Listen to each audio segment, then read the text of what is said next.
And you're looking live at Crew 6 on the move inside astronaut crew quarters. The 3 astronauts and 1 cosmonaut finished putting on their spacesuits in the historic suit-up room, and now they are walking down the hallway to the elevator. In front, Commander Stephen Bowen and pilot Woody Hoburg. Behind them, mission specialist Sultan Alneyadi and Andrey Fedyaev. They are getting into the elevator to the first floor where they will begin their journey to space. That and more is coming up next. Ignition sequence start. 6, 5, 4. I feel the liftoff. The clock has started. Liftoff. We have a liftoff. Roger, 0G. I feel fine. Godspeed, John Glenn. Houston, Tranquility Base here. The Eagle has landed. Roger, Tranquility. We copy you on the ground. New possibilities are opening up for scientific cooperation between countries. 2, 1, 0. Liftoff. Americans return to space as Discovery clears the tower. Discovery, go and throttle up. Discovery, roger. Go for deploy.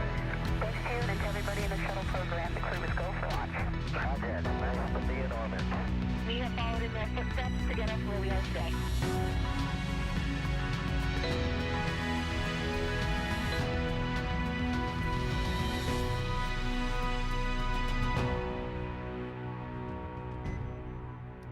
And now you're looking live at the Crew Dragon spacecraft on top of a SpaceX Falcon 9 rocket that will launch the Crew 6 crew to the International Space Station in a little more than 3 hours.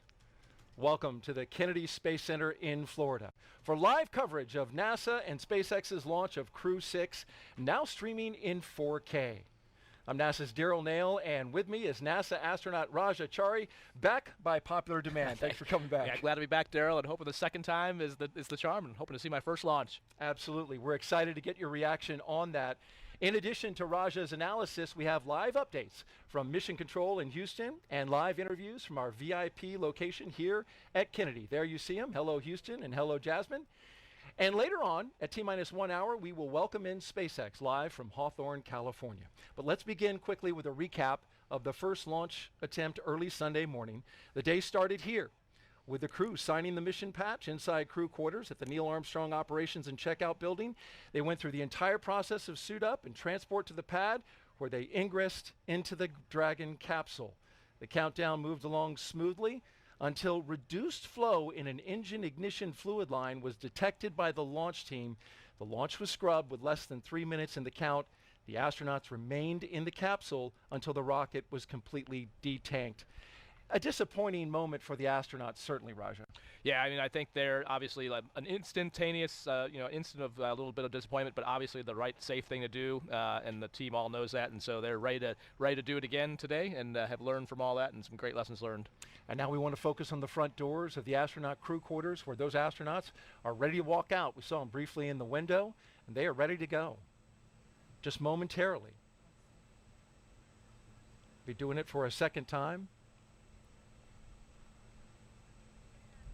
Yep, and we see the stickers around the outside, so they got a chance when they came back from the scrub to smack their Crew 6 sticker on the way in, so some extra luck for tonight. Absolutely. And we're going to try and give them some more good luck along the way. We'll have more about that later in the show.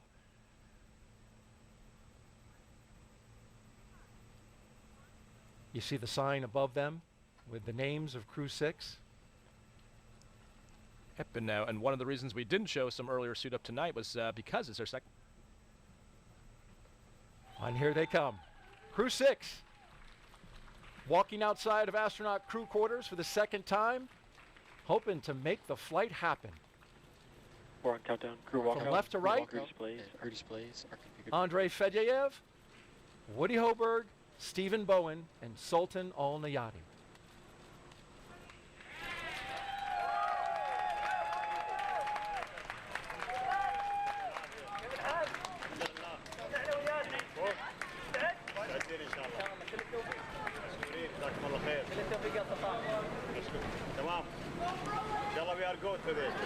Getting some high fives there. Yeah.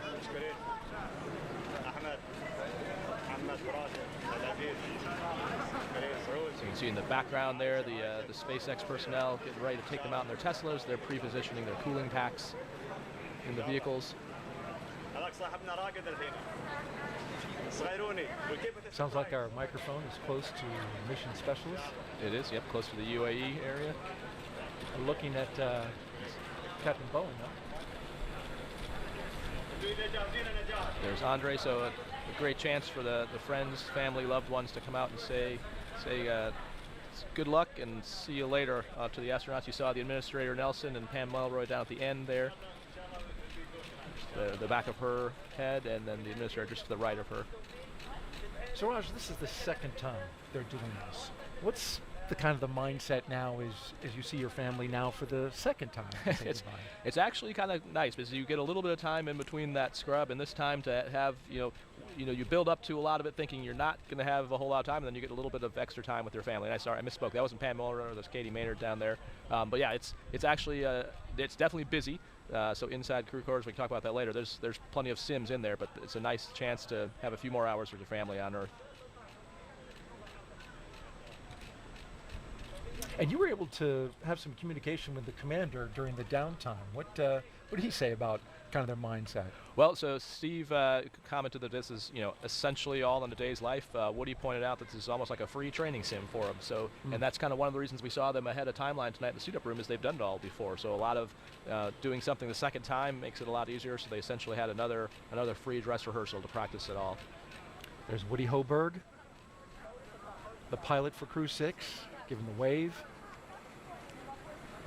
You can see there's a sense of familiarity as they get into the Teslas. Yep, and now you can see Administrator Nelson there, the bottom right, and then Bob Cabana's just to his right.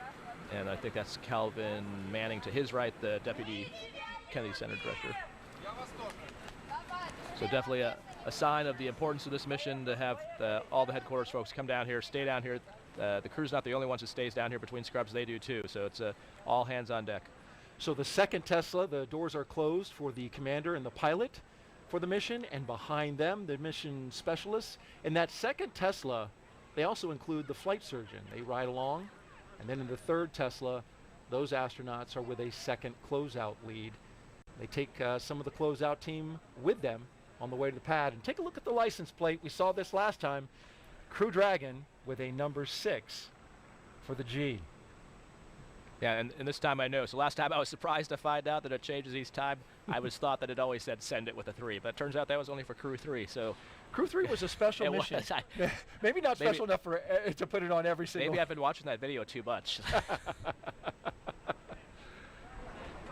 You see Nora is at the back of that third car. She's in the new class of astronaut candidates from the UAE, training with who we call the Flies, which is the 2021 class. Yes. New partnership with the UAE for commercial crew, and now the families get to go up to the window. Yep, and you just saw Hazza leave the frame, who was the first astronaut from the UAE to go into space, and then he and Sultan actually trained together in Russia, and then Hazza has been Sultan's backup here in the U.S. So a long partnership between the two of them, training together both in Russia and here. And we'll hear from Hazza a little bit later on in the show. Our own Jasmine Hopkins is going to be interviewing him again tonight. Look forward to getting the words from him and find out if he was able to catch up with Sultan in the interim.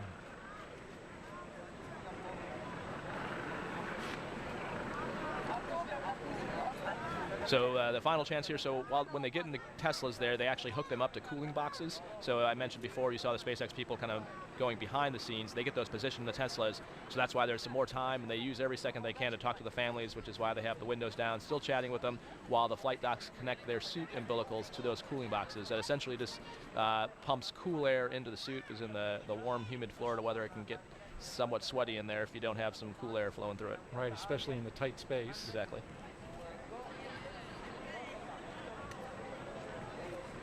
Did you roll down your window when you were riding out? I saw during demo 2, Bob and Doug rolled down the window briefly.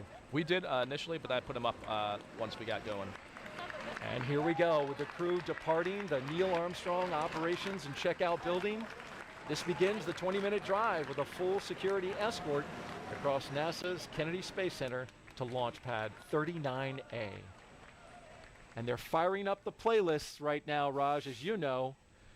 In that first car, if you want to look up these songs and get the vibe of what they're listening to, well, Stephen and Woody are listening to Traveling Band by Creedence Clearwater Revival, May We All by Florida Georgia Line and Tim McGraw, The Space Traveler's Lullaby by Kamasi, he's an American jazz saxophonist, Sing Me to Sleep by Alan Walker, Spaceman by Harry Nilsson, and then in the second car,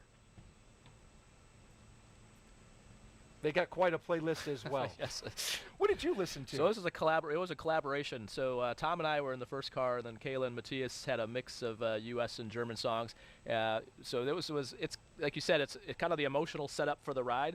I think the other benefit of Scrub is we had the benefit of having multiple trips out there, is that the person who's your DJ has a chance to actually zero in the songs. And so Melissa, who's our chief trainer at SpaceX, actually took the time while we were in quarantine to mix together like a 2021 version of a mixtape, so that we could just play it on the iPod they had in there and time it so that exactly as we were pulling up, we were finished with the list. Yeah, exactly. So we had a mix of everything from Blue Light Orchestra to some Guns N' Roses. A little bit of some huge accent. It was a pretty good mix.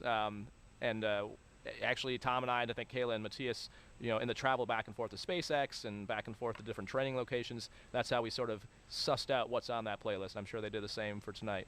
End with a great finish of the song. As we just saw there, we have, of course, permission to go through those stoplights with the full security escort.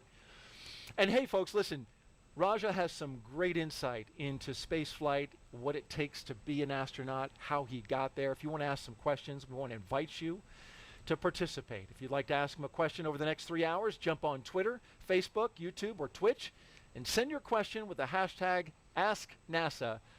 We look forward to hearing from you, and I know Raja really enjoyed answering the questions the other night, and he'll do it again. Let's introduce you now to today's crew. Captain Stephen Bowen. He hails from Cohasset, Massachusetts, and is married with 3 children. He holds the title of first U.S. Navy submarine officer to be selected as a mission specialist by NASA. Captain Bowen is also a veteran of NASA's space flights, including space shuttle flights on the STS-126, 132 and 133. During those missions, he and his crew expanded the living quarters on the ISS, delivered an integrated cargo carrier, and a Russian mini research module. He has logged more than 40 days in space, including 47 hours and 18 minutes in 7 spacewalks.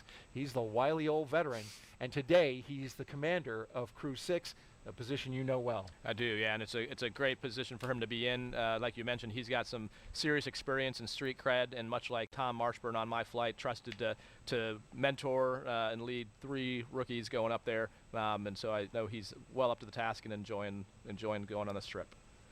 Sitting next to Stephen is pilot Warren Woody Hoburg. The 37-year-old is from Pittsburgh, Pennsylvania. He studied aeronautics and astronautics from MIT before getting a doctorate in electrical engineering and computer science from the University of California, Berkeley. During grad school, Hoburg worked as an EMT with the Yosemite Search and Rescue. Crew 6 will be Hoburg's first flight since NASA selected him to be an astronaut in 2017. He is also a commercial pilot with instrument, single-engine, and multi-engine ratings. As pilot for Crew 6, he will be responsible for spacecraft systems and performance. Aboard the station, he will serve as an Expedition 68 and 69 flight engineer. And his most important rule is to continue the presence of turtles on the space station. So what he also commonly referred to as the smartest turtle, but also the most humble one. You wouldn't know that talking to him. But any of the things Core on on his countdown, advanced team is bio, complete, ready for crew arrival.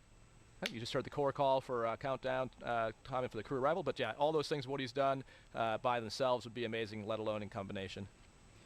In the role of mission specialist is astronaut Sultan Alneyadi.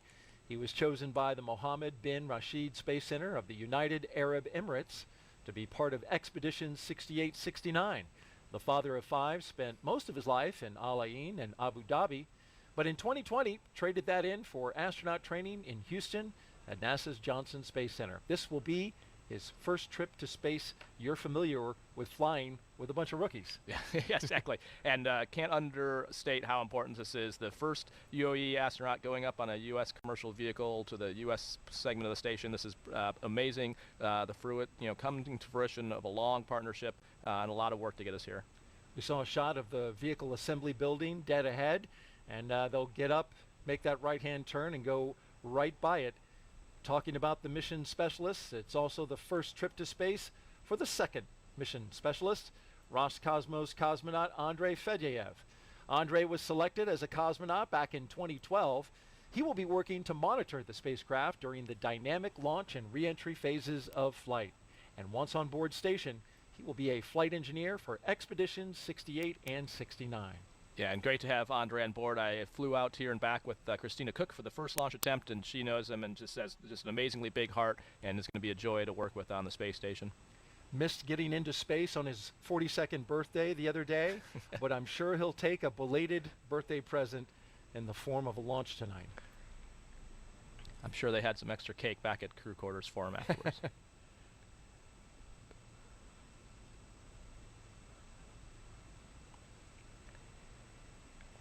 So we also got to break in. We mentioned last time, it's the first time they're using the black Teslas versus the white Teslas. So not sure if maybe Crew 6 maybe have zapped the windshields an extra time to count for their second trip out there. So there's definitely some room to be filled on these windshields, and maybe hide some stickers at a few places where they find after the fact. Yeah, those stickers will, get to go on those Teslas for the first time since SpaceX told us they're expanding their fleet of ride-out vehicles. We know they're getting close because I can hear the helicopter. There it is, passing overhead as they pass in front of the Kennedy Space Center VAB, and just a few feet away from the turn basin. And while we're looking at the VAB, the home of the Artemis 1 mission and all Artemis missions, it's a good time to talk about what happened at the turn basin the other day. They're getting ready to pass by that body of water, as we see some folks waving at those cars as they go by. Several weeks ago, NASA's recovery team was in the water, training to return NASA astronauts after a flight back from the moon. So as they get ready to pass this part of the Kennedy Space Center, let's get an update about what happened out there in our Moon Minute. Right now, NASA scientists and engineers are preparing for Artemis 2. The mission will send 4 astronauts on a trip around the moon in 2024. But before that happens, test crews are practicing how to recover astronauts from the Orion spacecraft after splashing down in the Pacific Ocean. This black full-scale replica capsule, named Vader, stands for Vehicle Advanced Demonstrator for Emergency Rescue. It spent the last couple of weeks in the turn basin here at the Kennedy Space Center, where it was floated on the water and tested. Crews practiced opening the hatch and installing an inflatable porch, an important piece of equipment to make sure astronauts can be recovered safely. If needed, adjustments will be made, and then it will be shipped to San Diego, where NASA and the Navy can perform recovery tests in the Pacific Ocean. And for more Artemis updates, check out the QR code on your screen. We're going to pop it up right there. Just scan that with your smartphone, and you'll get updates from our official blog, blogs.nasa.gov/Artemis. We're always updating it with frequent updates as we gear up for Artemis 2. It's nice to see them out there already working on the next mission. Yeah, it's been a long iteration, and since Orion, as part of the Artemis, just like the Dragon lands in the water, a lot of training goes into making sure we're ready for that. We talked about the mission specialists, Raj, and how we've got the UAE, we've got Roscosmos. It's all a part of flying integrated crews. And for NASA, this ensures operational safety.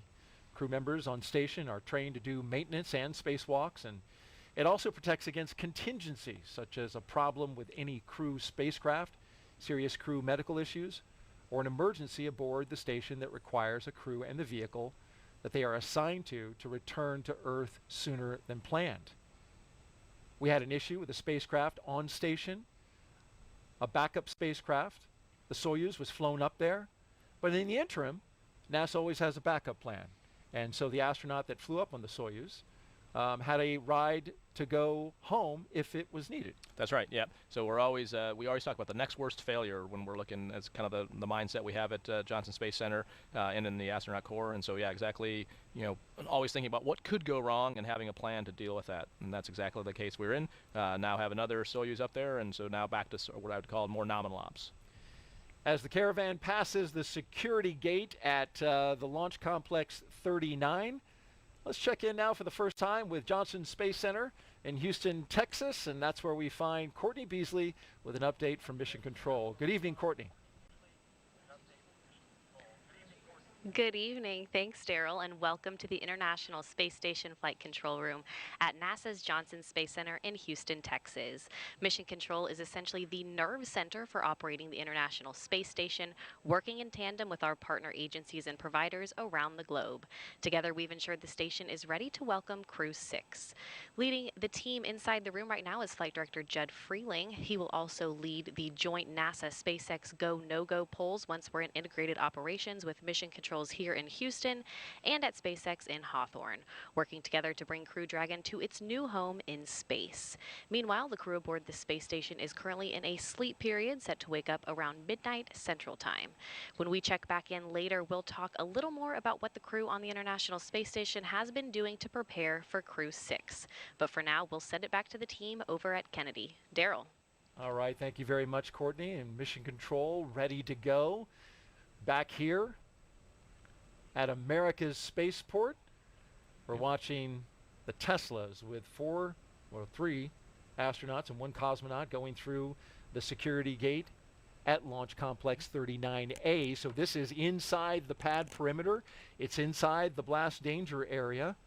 Yep, and you see them going by what's called the horizontal integration facility. So you saw them drive by the VAB, which is the vertical assembly building we use for Artemis.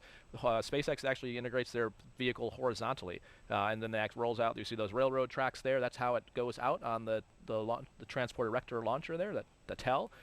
So they actually stack the capsule and the trunk inside that vehicle and then roll it up the tracks there, and then the TEL lifts it up into position on the pad. And a cool view there from the lead Tesla with that out the window view as they're coming up. Gotta love that as we're looking at the base of the rocket. And recapping again the issue from Sunday night, there was a problem with actually a clogged drain line for the TTAB system. This is the engine ignition fluid that fills the bottom there, the base of the rocket, to make sure that each of the engines of the Falcon 9 lights up. They found out about it and didn't have the confidence that they would have enough engine ignition fluid to light those engines, so they scrubbed. They later found out that there was a clogged filter in one of the engine lines, and so they changed the filter. They blew out the lines with gaseous nitrogen, cleaned them all out, and now it's up and running great. Yeah, so it's great news. So yeah, the TTAB in super simple terms is kind of like the spark plug of an engine. So we'll talk later tonight as they're loading prop. There's fuel and oxidizer that feeds the engines, but that initial spark comes from the TTAB that sort of like lighting a gas grill and, reaching in there with that wand and clicking it on. So that's basically what was going on. Whenever you see signals like that, initially it's like, well, is it actually a problem or is it just bad telemetry? And that's why, they talk about it through Mission Control, try to look for alternate sensor readings, but ultimately the safe, and that has proved out the right thing to do, is to call the launch and do what's absolutely safest for the crew. We talked a lot last time. Countdown, crew have arrived at the pad. So you just heard the core call to the team that the crew's on the pad, and that word goes out so the closeout crew and the folks who are setting up displays who aren't watching the 4K stream know what's going on. That's right. But yeah, so that they would know if they were watching. Exactly. Hopefully they're not watching. Right. But yeah, so the TTAB, again, if there's ever a doubt, we do have protocols for, like, is it a bad telemetry or just one bad sensor? But in this case, there's a few indications that there was something wrong, and they made the right call to stand down, and as you said, found an actual clog and fixed that. And so the good news is we're back on track. That's a great point about the telemetry. versus, the problem, it can look one way, and you could find out there's a problem with the sensor, like you mentioned. But in this case, it literally was an issue that they were able to identify and then quickly correct. And so we're excited to light them up tonight. Crew 6 and NASA and SpaceX. This is our 6th crew rotation to the International Space Station since 2020. This successful NASA program is called Commercial Crew, and it's based right here at the Kennedy Space Center. Jasmine Hopkins now joins us live with one of the leaders of this program. Jasmine. Thank you so much, Daryl. We are back tonight on the balcony of the Operations Support Building number 2 here at Kennedy Space Center. And right now, we're so glad to be joined by Kathy Leaders, the Associate Administrator for NASA's Space Operations Mission Directorate. Good evening, Kathy. Good evening. So happy to be here. Of course, and we are happy to have you. This is round 2, as we said earlier, a second time's the charm. But really, let's talk about that seriously, that we prioritize safety here at NASA. We only launch when we're ready, right? Yes, and there's it kind of seems like a cliche because we say it over and over.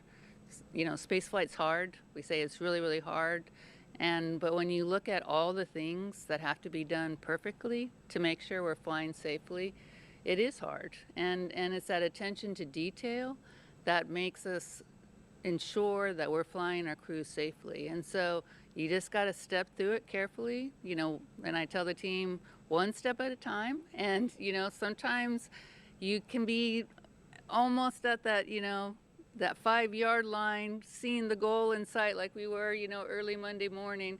And you can have a clogged filter, and you just got to stop and say, okay, we're not ready to go fly today, and we're going to stop, take our time, get ready to go, and reset up again. And but it is really, I'm very proud of the team because the way they worked through that problem and the way they said, hey, we aren't ready right now to be able to say we're safe, and so we're going to stop and make sure we've got this all figured out and then come back and fly again. I think it is a real testimony to the team. It really is, Kathy. And as you said, spaceflight is hard, but we have been just pushing forward with the Commercial Crew program. As Daryl said earlier, this is the 6th crew rotation flight from NASA and SpaceX to the space station. What do you think of that cadence from the Commercial Crew program? Well, this is near and dear to my heart. And so obviously, as the ex-Commercial Crew program manager, I'm awfully proud of the way the team has, and not only the 6th crew rotation mission, but really the 7th mission with also doing Demo 2. In March of 2020, as we were kind of in our campaign getting ready for the demo flight, I would have dreamed, this would have been like the greatest dream for me that we would be here, 3 years later, less than 3 years later, and have maintained this cadence of safely being able to rotate our crews. So extremely proud of the team. Yeah, and it really does seem like almost surreal that we've come this far. And of course, we're working very closely with SpaceX on this mission, but we're adding more partners to this. What are we doing for the commercialization of low Earth orbit? Well, this next, 4 or 5 months is just going to be incredible for the International Space Station. I mean, it's a really busy port for a lot of vehicles coming up. So obviously we've got, Crew 6 coming up, but then we've got another SpaceX cargo mission also coming up in the March timeframe, and that's paving the way for our Boeing first crewed flight test vehicle that will be coming up in end of April. And then we have Axiom 2, our 2nd private astronaut mission, and following that, 2 more cargo vehicles in the next 4 or 5 months. So there's no rest for the wicked, and these people must be very wicked because they're not getting a break, or not much of a break in here. But honestly, this is what we dreamed that the space station program would be doing at this stage. We dreamed that we'd be having cargo vehicles and crew vehicles, because this is when we get to maximize the use and the science that's created on the International Space Station. Right, we really are living the dream. It's a dream to be at NASA at this time. And we've been at this for a very long time, actually. The space station is going into its 22nd year. What do you think of America's continuous presence on the space station? Well, we always talk about not only staying on the space station, but not giving up our presence in low Earth orbit. And so, not only are we preparing for the next 8 to 10 years with the space station, but we're also preparing for our continued presence in low Earth orbit with our commercial LEO destinations. And so we have a lot of work that we have planned to do on the space station, but we also have a lot of work that we need to continue to do on our commercial LEO destinations to get us ready to buy down the human risks that we have for our exploration missions. There's really no other place except for LEO to really be buying down those crew risks, and we need to have those risks bought down for us to really be able to do another long duration flight like a mission to Mars will be. Exactly. And we're just looking forward to the moon, forward onto Mars. Kathy, thank you so much for being here tonight. Oh, thank you. Of course. Daryl, back to you. Thank you, Jasmine, and great words from Kathy Leaders there. If you're just joining us, well, you're watching live coverage of NASA's and SpaceX's mission known as Crew 6. Good evening and welcome to Kennedy Space Center in Florida. I'm Daryl Nail, along with a recent flyer on a SpaceX Dragon, and that is Crew 3 Commander Rajachari. Appreciate you being here. Thanks, Daryl. Happy to be back and to get another chance to hopefully get the Crew 6 off the ground.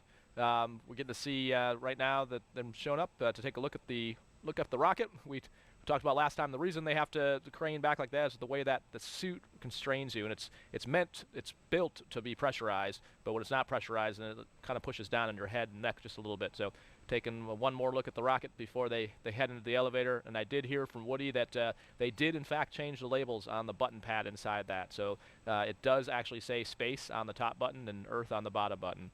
The elevator buttons inside, yes. If folks, you haven't seen that meme floating around, there's a picture that shows all the buttons inside this elevator, and they're marked out by the foot level. The top used to be the 255-foot level, but apparently it now says it's space. Been modified to say space, which is appropriate. The 39 complex is historic. We've been using it since the early days of the space age, and continuing to upgrade even the labels. How cool was that to reach over and press space? That's awesome to be able to hit the destination that you're going to. Yeah. This is the view at the top of the elevator, so they pop out here and then you walk up a floor. You can see there's the graded floors, or for if in the event of an emergency egress, they douse this whole thing with a whole bunch of water so you don't have to get slippery. So that's why they're graded floors, so the water can actually flow through.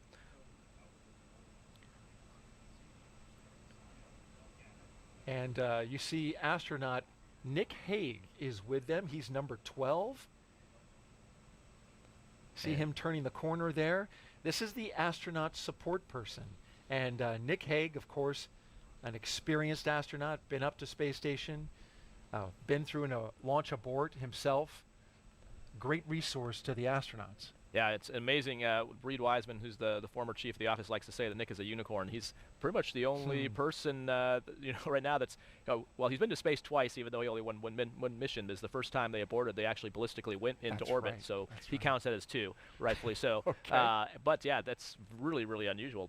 I don't think there's anyone else in the office that's been through a launch abort, which, as we know, the commercial crew program has that as a requirement. So we've got that system now with both Dragon and Starliner. But to actually have done that is a way it's pretty extreme. Yeah. See Sultan and Andrey heading up the elevator. You notice tonight everything's going faster, which is a testament to the fact that we practiced this once. So they're, now this is the second time the team's doing this, and Woody himself commented there's almost like a free sim that they got to do the other day. Things are going a lot faster. Certainly noticed that. Just to finish the thought on the launch abort, that was a Soyuz in 2018 that launched out of Kazakhstan. Waiting for the mission specialists, and here they come. So they'll head up the stairs as well. You saw Woody and Steve were just starting to make their phone calls. We talked the last time that one of the other jobs. So Nick Hague, as the astronaut support person, one of the things they're doing is like items like glasses, watches, things like that that have to be carried that they don't have room for in their pockets. He's kind of handling that logistics. He's also the one who dials the numbers, which is not a trivial task, calling on a government phone to the UAE or to Russia. I can attest to so that. you got to figure out, the country codes. Do I dial +9 or +9 +1? But yeah, it's different on every number phone. gets you out, exactly. which number gets so you to the definitely international. want to make sure you've done that, and you want to make sure the person who's going to get the call knows that it's not a spam call. So you need to make sure you give them that number in advance. The chevrons on the ground there, they're going to be when they go onto the spacecraft, they're walking against the chevrons, but those chevrons are meant for in a low visibility egress, as I make a mention, the water system is on, so you would be getting doused with water, so you can look down, and that's pointing you to the egress baskets, which on the far left side of the screen, it just kind of went out of view, but you can see where these slide wires are at, and that's how you would get down to the ground. Now you can just see them on the left side. Yeah. They're like a super fun zip line ride that you would get into a basket and then go down to the bottom of the pad. And there's a loudspeaker system up there, and so as you're egressing, the launch director would be giving you instructions, most key, like how many people are still on the pad, because as the crew, if it's just 4 of you, that's relatively easy, but if the closeout crew is there, you got to make sure you count baskets and people to make sure everyone gets down to the ground. Want to have a full head count of everybody who's out there. You don't want to leave anyone up there. Yep. Right. So it looks like they're cycling through the phone calls now. This is the view looking towards the crew access arm. It is behind the black door. So when they wrap up their call there, they'll be headed through the door, and we'll get ready to see our first 2 astronauts make their way from the launch tower across the crew access arm and begin to ingress to the Dragon spacecraft. And besides the fact they've done this twice, the other reason things go a little quicker is all the little traditions are kind of already done. So they've already signed the patch in crew quarters. They'll have already signed the meatball here. So some of those things that take a little bit of time that are baked into the timeline don't have to be redone. So you can see Woody and Steve just starting to head out on the crew access arm now. And there they are, coming through the crew access arm. The commander and pilot, Stephen and Woody, making their way inside Dragon. Big thumbs up and a wave from the crew. They're hoping today is the day. Core on countdown. Crew are in the white room. You see Arthur is the core at SpaceX, so they keep the shifts the same. So again, we kind of talked a little bit about last time, but the importance of all the sims leading up to this are the same voices. So they'll, through the slip and through the scrub retiming, all the shifts at SpaceX and at Houston actually all stayed on the same timeline, so they could be all the same people. That's Arthur Berrialt, the crew operations resource engineer with SpaceX. That's his voice coming over. You can see the ninjas helping get their, those are the shoe protectors, the boot guards coming off. Yep. So it protects for 2 things. FOD in the capsule is one thing, but the other thing is there's slots in the bottom of those heels, and that's what actually, when you see them get in, you'll see them put their foot up and then down, almost like putting on a ski boot type thing, where it locks in, and that's what keeps your feet restrained under the launch loads and re-entry loads, which is why you'll also see them sometimes, if not during before they are on the launch escape system, you'll see them lock them in, but that also protects the channel from any nicks or dings on the bottom side of that. All right, we've got a question that's coming in from social media as the astronauts crawl in. Started. Arthur calling the ingress has started, which we can see on our screen. So here's the question. Space Brandon on Twitter asks, he's referencing to the view out the window. What is it like to take in this view? Loud and clear, seat 2, how me? And C2 has you loud and clear as well. So I'll tell you, it's awesome. The view out the Dragon window you don't really see getting in, because as you saw as they crawl in, their head is towards the seats, and then when we flip around, you can see that the white room and that crew access arm kind of blocks the view out the 2 windows there, which you can see if you look at Ninja 10 to their right and left, you can see the Dragon windows. But the view you do have is before you walk across the crew access arm, and it's SpaceX Dragon seat 3, contract. Wait for Arthur. Loud and clear, seat 3, how me? Good evening, Arthur. I have you the same. Yeah, so the view from where Good evening, Woody and Steve. Good to hear from you. Sultan and Andrey are standing is awesome. You got the water, especially on a clear night. You do this during dry dress. You come up here and take in the view, but seeing... Yeah, I think he's talking about taking in the view right there. So right? you can go to the corner to where that kind of white post is, kind of where Ninja 14 is at, and you can kind of hang off the edge. Don't do it too far. But yeah, it's pretty amazing. And seeing the clouds and the water, I think, is what's most distinctly different. So on Earth, you can see the actual individual waves and the clouds moving in from space. You definitely can't see that level of detail. So yeah, trying to take all that in, I don't think you really appreciate it until you come back and see that same thing. And we can see Nick Hague now taking cell phone shots of Sultan as he's on the phone, which a good fellow astronaut does. And you heard Woody and Steve checking in with Arthur. Those are just the initial comm checks. We'll do much more intensive ones later, but that's just to make sure that when they connect their umbilical, that it's fully seated. And so if you get a good comm check, you know that the little pins that connect that loop are good. Our mission specialists now getting ready to board Dragon, Sultan and Andrey with a big thumbs up. Beautiful shot from high above looking into the crew access arm as they make their way aboard Dragon. And while we're watching the mission specialists in action, let's take another social question, which is relevant. And he's showing off, you know, getting the space techs as badge.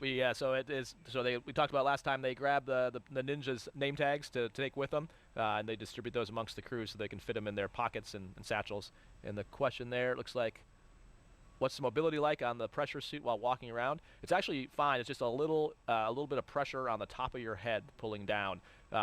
And as you saw, that's kind of why they arched their back to look up. You can't tilt your neck backwards, and obviously if you turn your head side to side, your head is kind of turning inside the helmet as opposed to the entire helmet moving. So it's just more a matter of not straining your neck.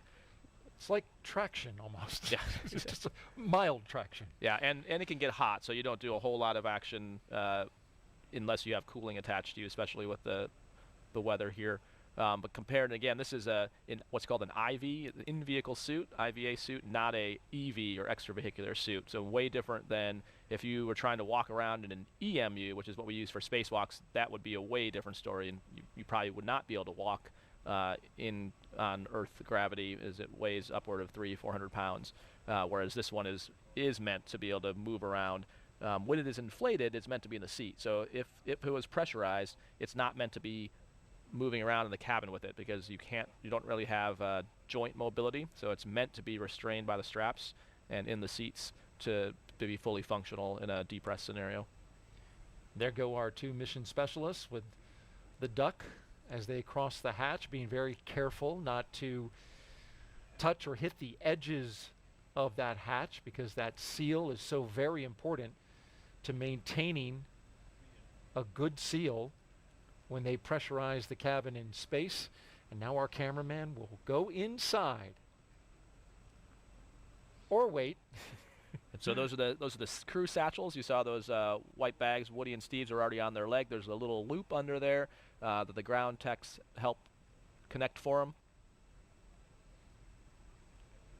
See Sultan and Andrey hooking in their umbilicals, so expect shortly they'll do their comm checks with Arthur at the core.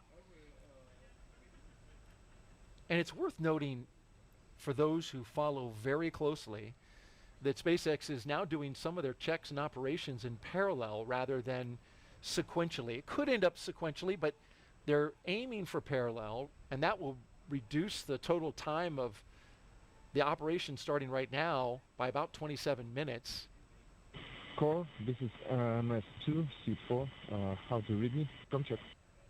Doing comm checks even as they're getting seated. Loud and clear from seat 4. How me? Loud and clear, seat 4. Encore, MS1, comm check. And loud and clear, MS1 from seat 1. How me? I got it loud and clear. And a great view of Andrey's buckle there. So it's a 5-point harness. The crew can totally do it on their own, but just to save wear and tear on the suits, a lot of times the ground crew will help with doing that. And that way it makes sure it's really cinched down. So the way each on that circular harness around his waist, each of the waist straps and then the leg and the shoulders connect into a slot, and then to get out you rotate it counterclockwise or clockwise and all 5 pop out. Similar to a harness in a jet? Right, it's actually very similar to like an F-35 harness, yep. Same kind of design. And Raj, of course, you flew the F-35 and the F-16 and the F-15. Not F-16. No, okay, sorry. F-15 and F-14? F-15E and then F-35. Yeah. F-35, okay. Don't worry, it's okay for people who fly the F-16. That's not their fault.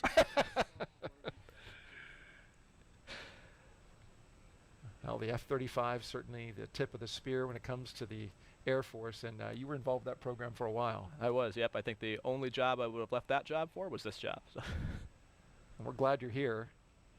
Had an incredibly successful Crew 3 mission you were the commander of, and you had some great astronauts along with you. Yeah, so flew with Tom Marshburn was our pilot. He had been on a shuttle on a Soyuz, so just a great asset to have some wide breadth. Caleb Barron, a classmate of mine, also submariner, fellow turtle, submariner. Yes. And so following in Steve's footsteps, and then Matthias Maurer from ESA, the German astronaut, his first space flight as well, and just awesome to get to work with all of them. It was, it was the time of our life up there, honestly.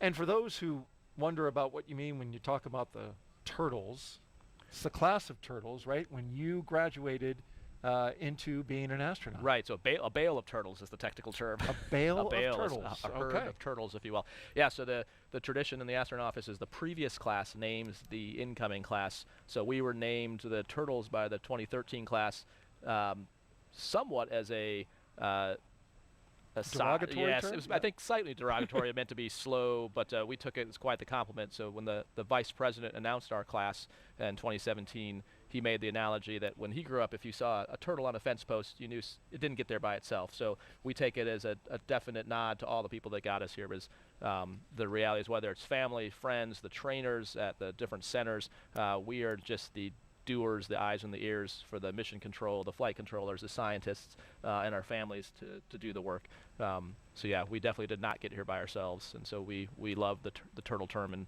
proud to be sending Woody up there to continue the. Kathy mentioned a continuous U.S. presence in space. Since for 22 years we've had a continuous turtle presence in space since 2021. So. Which is of course worth mentioning. Yeah, exactly. The more important stat.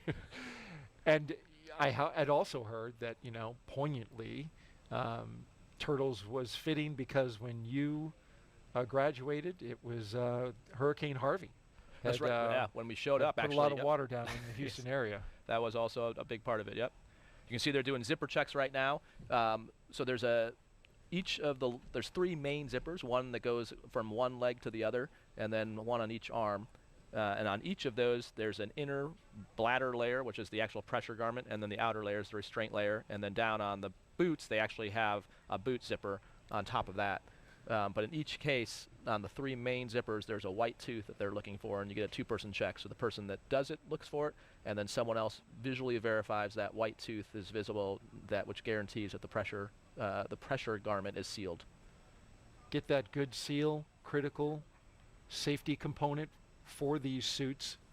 Got another social question, Raja, and this one is about one of your fellow astronauts. At Ian Benekin asks, do you miss your German space brother, Astro Matthias, and did he teach you something in German during your 6 months in space? Oh yeah, we definitely miss Matthias. One of the weird things when you come back is you spend your work day together and your downtime together for 6 months, and then when we came back, you take a Gulfstream back to JSC or to Ellington and then JSC, and then he gets whisked away. So after seeing him for 6 months, all of a sudden he's gone. So it was almost like having someone in your family ripped out of the house. We definitely miss Matthias, and it's good whenever he gets back to visit us. In terms of learning German, I think he had his birthday up there, so we definitely learned that. And honestly, I forgot. Happy birthday in German. Honestly, I've forgotten it. I'm supposed to know how to speak Russian as well, because we learned that as part of our training. And it's. You were working on the Russian playlist. You did give it a good swing. I was able to read the songs that Andrey had on his list. So I have a little bit, but my German has escaped me. Oh well. It's but understandable. I'm sure Matthias would be. If you don't use it, but it exactly, tends to slip away, Matthias would be disappointed, but it tends to slip away, yeah. Yeah, exactly. I got yeah.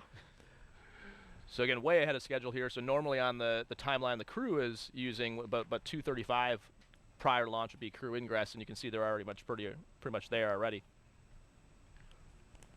So kind of doing some more checks here. So they're basically having the crew make sure that, so you can see those white loops on their straps. They're meant so that the crew can find those and pull them tight. So that gives them leverage to pull down and tighten the restraints.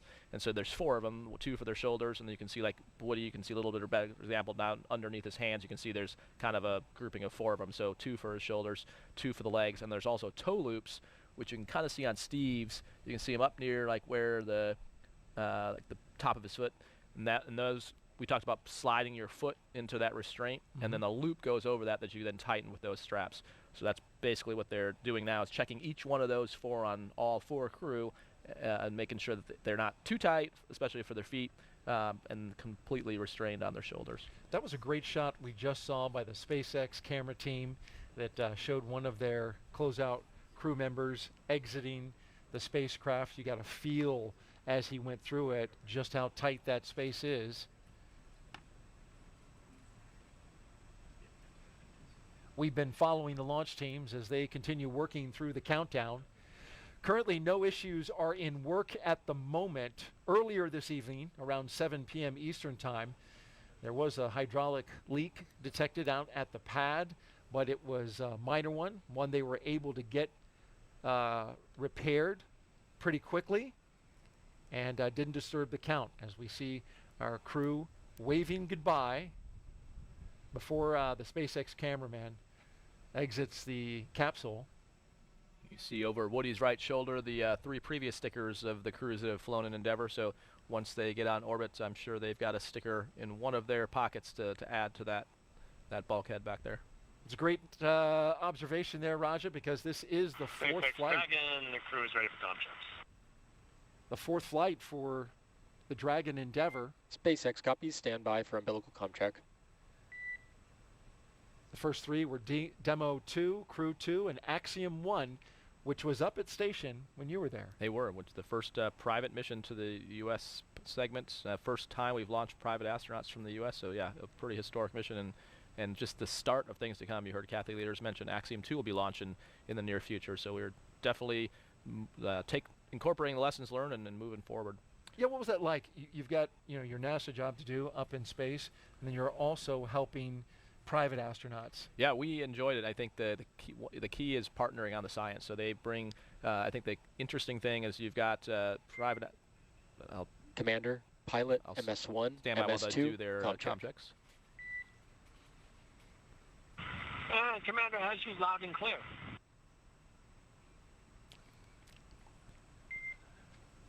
Commander, loud and clear. Pilot has you loud and clear.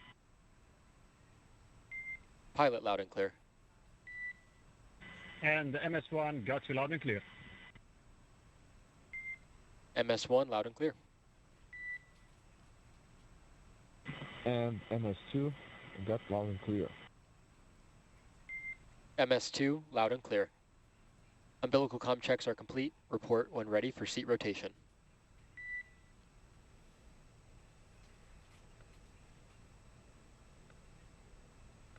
As we get ready for the seat rotation, watching all 4 articulate upwards so they can get into launch position. Want to make a correction. It's a camera woman with SpaceX who's getting those fabulous shots. Relying on her to give us SpaceX, Dragon, the crew is ready for seat rotation. these great views that we see. And this view right here, in fact, she's shooting it right now. SpaceX copies, initiating seat rotation. I'm sure it's a challenge to not only maintain that steady shot in that very small hatch, but she also has to maneuver around the team, making sure that she doesn't interfere with the operation. She's doing a great job. Exactly.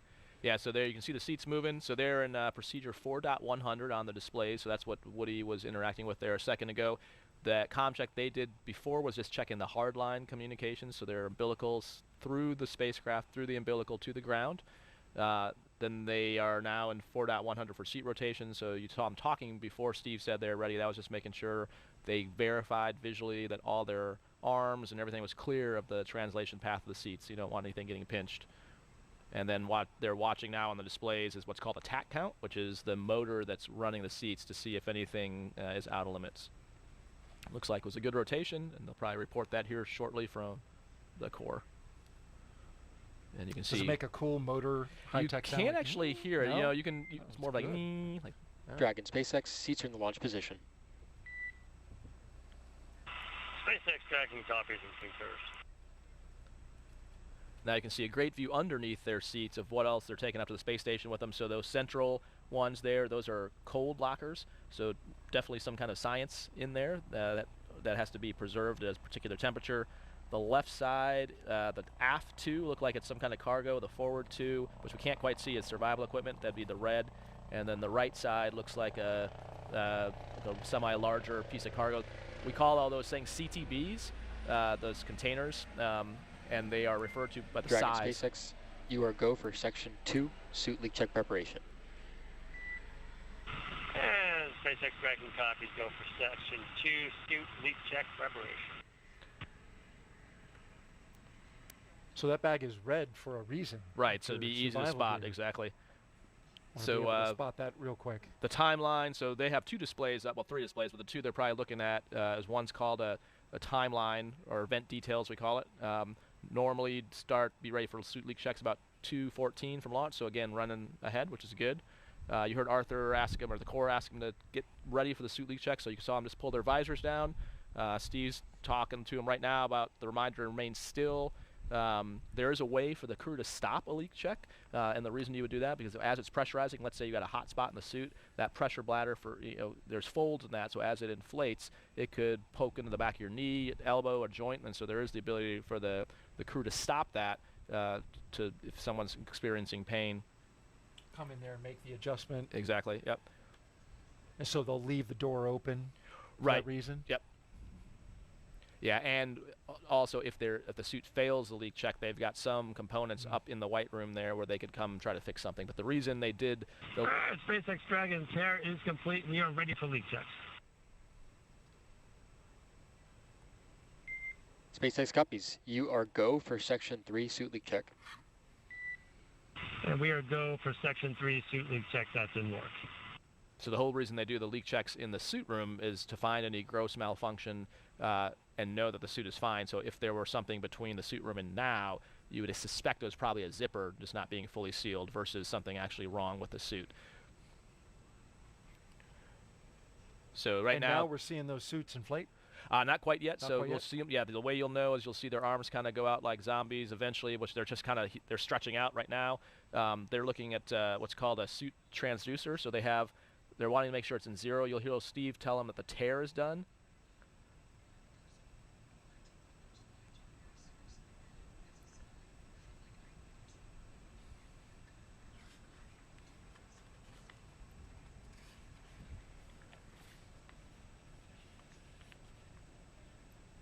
Yep, and now it looks like, based on where Andrei's head is at in the helmet, it looks like it is inflating now. As you can see, the neck ring kind of expanding, which is why on the ground you see that helmet down on the top of their head, but now once it's inflating, you can see why the suit is built that way and restrained. As you can see now, you can just see his nose before you can see his mouth. So it pushes the helmet up a little Right, bit. yep. And you can see Woody and Andrei's hands kind of, you can see their knees look way bigger now.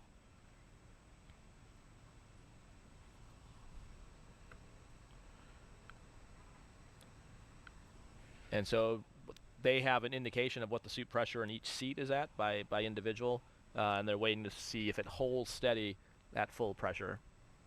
And you can see that at this point, the last basically 30 seconds are kind of critical. You're trying to move. If you move, that can actually throw off the reading. And so at the same time that they're performing these suit leak checks, new for this mission, SpaceX is also right now performing the side hatch inspection. This is part of them doing those operations in parallel that I mentioned earlier, which will save them time and build time into the margin. Exactly. Just in case they need it. Yeah, wherever you can buy margin, because these are all instantaneous launch windows, meaning if there are problems, unlike a shuttle launch where there's built-in holes, this one is a continuously running clock. So anytime you can buy yourself margin for having problems, that's great. Our T0 tonight, 12:34 a.m. Eastern Time.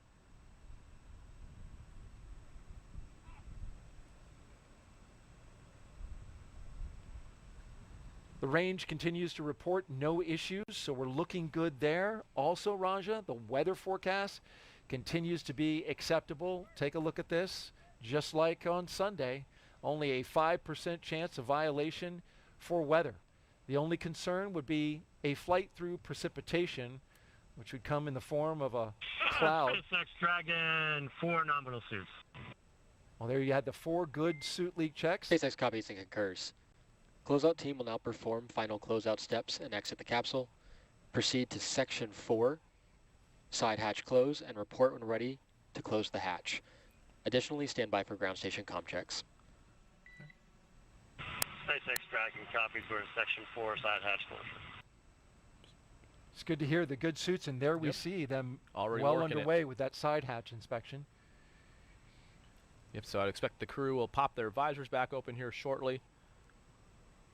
And then the core mentions, you can see them opening now. And you can definitively see, it's a good example there now, you can see Andrey, with the way his helmet sits when it's depressurized, you can see all the way down to his chin. So you can see how the suit expands when it's inflated. Want to wrap up the weather before we get too far away from it. Only a 5% chance of violation for launch from here. And SpaceX Dragon crew is ready for side hatch closure. So the crew's ready for the side hatch to be closed, but the closeout crew continues to inspect and document. SpaceX copies. The launch team still monitoring the weather in the ascent corridor. And I understand from our team at JSC that that's right on the line. We're green to go at the moment, but they are monitoring that closely. Of course, this is the winds and the sea states along the ascent corridor. Should, for some reason, Dragon need to abort off the top of the Falcon 9, it would need to splash down somewhere along the eastern seaboard. And you got to have good weather conditions because those astronauts will be landing in the ocean in the case of emergency, and they could be there for an hour or two before they are rescued from the capsule, and you want to have good sea states for any kind of rescue to happen. Exactly, yeah. So that's a key thing, and it can sometimes be frustrating if the weather is beautiful here, but bad along the eastern seaboard. And it's not just unique to Dragon. Actually, when I was talking to Steve about this scrub, so you mentioned he flew on STS-126 and STS-127, which is the following shuttle flight. He was the lead astronaut closeout crew, and they had 6 scrubs, and 2 of those were the weather was beautiful here, but not along the ascent corridor. But yeah, it's important for both the capsule and for the recovery teams as well. So if the winds and waves are out of limits, that can be a problem for the capsule landing in the water, specifically what's called the back shell or the bottom of the capsule. And then the other problem is, actually getting a recovery team to them. If you've got really bad weather conditions, it's dangerous for them as well. So we try to protect. You need to protect for that entire case and that whole corridor, and we also protect for some trajectory deviations, if you will. So usually things are pretty much right down the middle, but we also build in errors to that trajectory, so you actually have to build out a zone along the ascent corridor. It's not just a straight line, and so that adds even more surface area. And when you're talking the ocean, there's a lot of weather. There's a lot of ocean out there. Yeah, exactly. It is a large area of weather that you need to be good to go before you launch, which is much different than uncrewed launches. Right. When you're not launching people, you don't have to monitor the weather to the extent that you do on a night like tonight anytime you're launching astronauts. So it is a tighter needle to thread. Yeah, it is an impressive array of recovery forces that are pre-positioned to support this. And so there's Navy ships, there's Air Force assets, pararescue personnel, basically not just along the East Coast, but on the West Coast, out of Hickam Air Force Base in Hawaii. There's C-17. So pretty much it's a worldwide posture. Other nations volunteer to help. So when you hear them talk about the abort calls on the way up, they'll call Shannon, which is actually in Ireland. So we have help even from European partners. So it is quite the choreographed effort to make sure that they're safe all along the ascent trajectory. Shannon's a good Irish name, right? Yeah. For, well, yeah. So on Crew 1, Shannon got to call Shannon. And there's the good ship Shannon as well. So you can see they're taking a look at the hatch seals on the hatch side. So they already looked at the spacecraft side while they're getting in. That's why you see Ninja 35 kind of holding in position and someone tucked behind there. They're looking at the hatch side seals as part of the inspection before they close it up. And while they take a look at that, we want to talk a little bit about the beginning of this program and the history that was made, as well as quite the honor that was bestowed on Raja's fellow astronauts. We're launching, of course, American astronauts on American rockets from American soil, and it all began with those 2 trailblazers of the Commercial Crew Program, Bob and Doug, who recently received the highest civilian honor an astronaut can achieve. Dragon, SpaceX closeout team is taking final steps in prep for side hatch closure. Stand by for transition to pad hatch closed. And please ensure that all items are secure from now through launch. It is my great honor to award you both the Congressional Space Medal of Honor. In January, Vice President Kamala Harris spoke to a packed room at the White House about the dedication of NASA astronauts Doug Hurley and Bob Behnken. Bob and Doug represent the best of our nation. There's no question about it. NASA selected both men to be astronauts for the Space Shuttle program in 2000. But when the shuttle program ended 11 years later, Doug and Bob's work did not. NASA collaborated with the private sector to build the next generation of spacecraft. Every part of the capsule, from flight controls and emergency procedures to computer displays and cockpit layout, all of that shaped by Bob and Doug's decades of know-how. And in May of 2020, the SpaceX Crew Dragon was ready to soar. Bob and Doug returned to the Kennedy Space Center. They suited up, they waved to their families, and they rode an elevator up nearly 20 stories. They strapped in to their seats and waited as the tanks beneath them filled with tens of thousands of gallons of fuel. And then 3, 2, 1, 0. Ignition. Liftoff of the Falcon 9 and Crew Dragon. Go NASA, go SpaceX, Godspeed, Bob and Doug. Demo 2 was the first crewed flight for NASA's Commercial Crew program, ushering in a new era of human spaceflight. And now, the names Doug Hurley and Bob Behnken have been added to an elite list. Prior to the ceremony, the Congressional Space Medal of Honor had only been given to 28 people, astronauts like Neil Armstrong and John Glenn. We're following in their footsteps, and so it's just an incredible honor. It was humbling to be a part of the mission. We got to be the smiling faces on the pointy end of a rocket ship. Because of their bravery, missions like Crew 6 are happening today. Bob and Doug together have written the first page of a new chapter in the history of American space flight.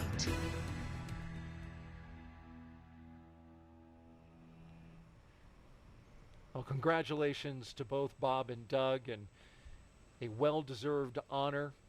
Doug Hurley recently retiring from the astronaut corps. Bob Behnken still cranking it along. In fact, he came out and was an astronaut co-host, sitting in your seat, Raja, for Crew 5.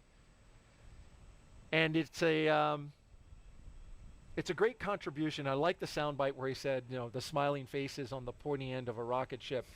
But they often, gave a lot of credit to those around them who helped build the rocket, build the spacecraft, train them, get them to where they needed to be in order to have the confidence to ride a space vehicle for the very first time and make that historic flight. Yeah, they were really leaders of the team. There's no doubt about that. And I can't repeat enough what the vice president said. It literally is a new era of space flight. I mean, Kathy Leaders mentioned, here we are on Crew 6. Who would have thought that then? I mean, and just the way they designed that team. There's still things in training. It's very common to hear, even as we talk about Starship design and stuff like that for Lunar Lander with SpaceX, but definitely during Dragon training flows of why is the display this way, or how, this seems like a great solution. How did we come up with that?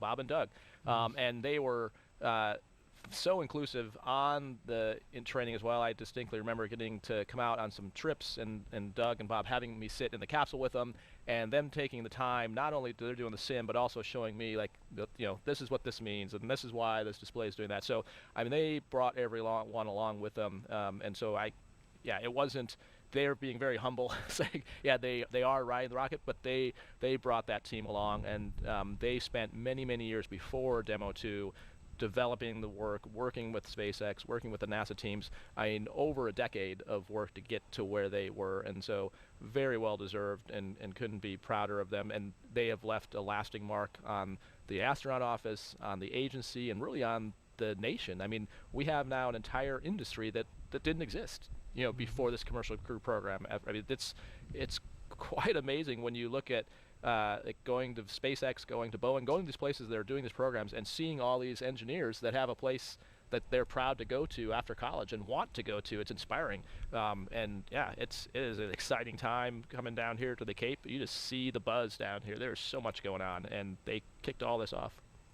There is a launch now every 6 days here at America's Spaceport, and you're absolutely right, Raja.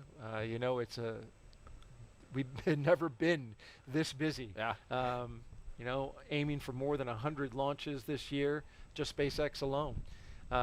So an incredible amount of activity. I like from the story that you just told that they took the time with you, the commander for Crew 3, even though your mission was 3 missions away from where theirs was, right? Well, there might have been an ulterior motive. Well, I don't know, Doug probably doesn't want me to tell you this, but so I had my he's not here. He's not here. So my phone fell out of my pocket while I was in the capsule. In the mock-up. No yeah, kidding. and so I then owed some adult beverages to the crew that had to fish that thing out. And so I got quite a bit of hard time. Come to find out later that had happened to one Doug Hurley a little while earlier, so I think maybe he was just trying to swing that spotlight to me. So maybe that's my theory. He didn't give you an extra hard time, did he?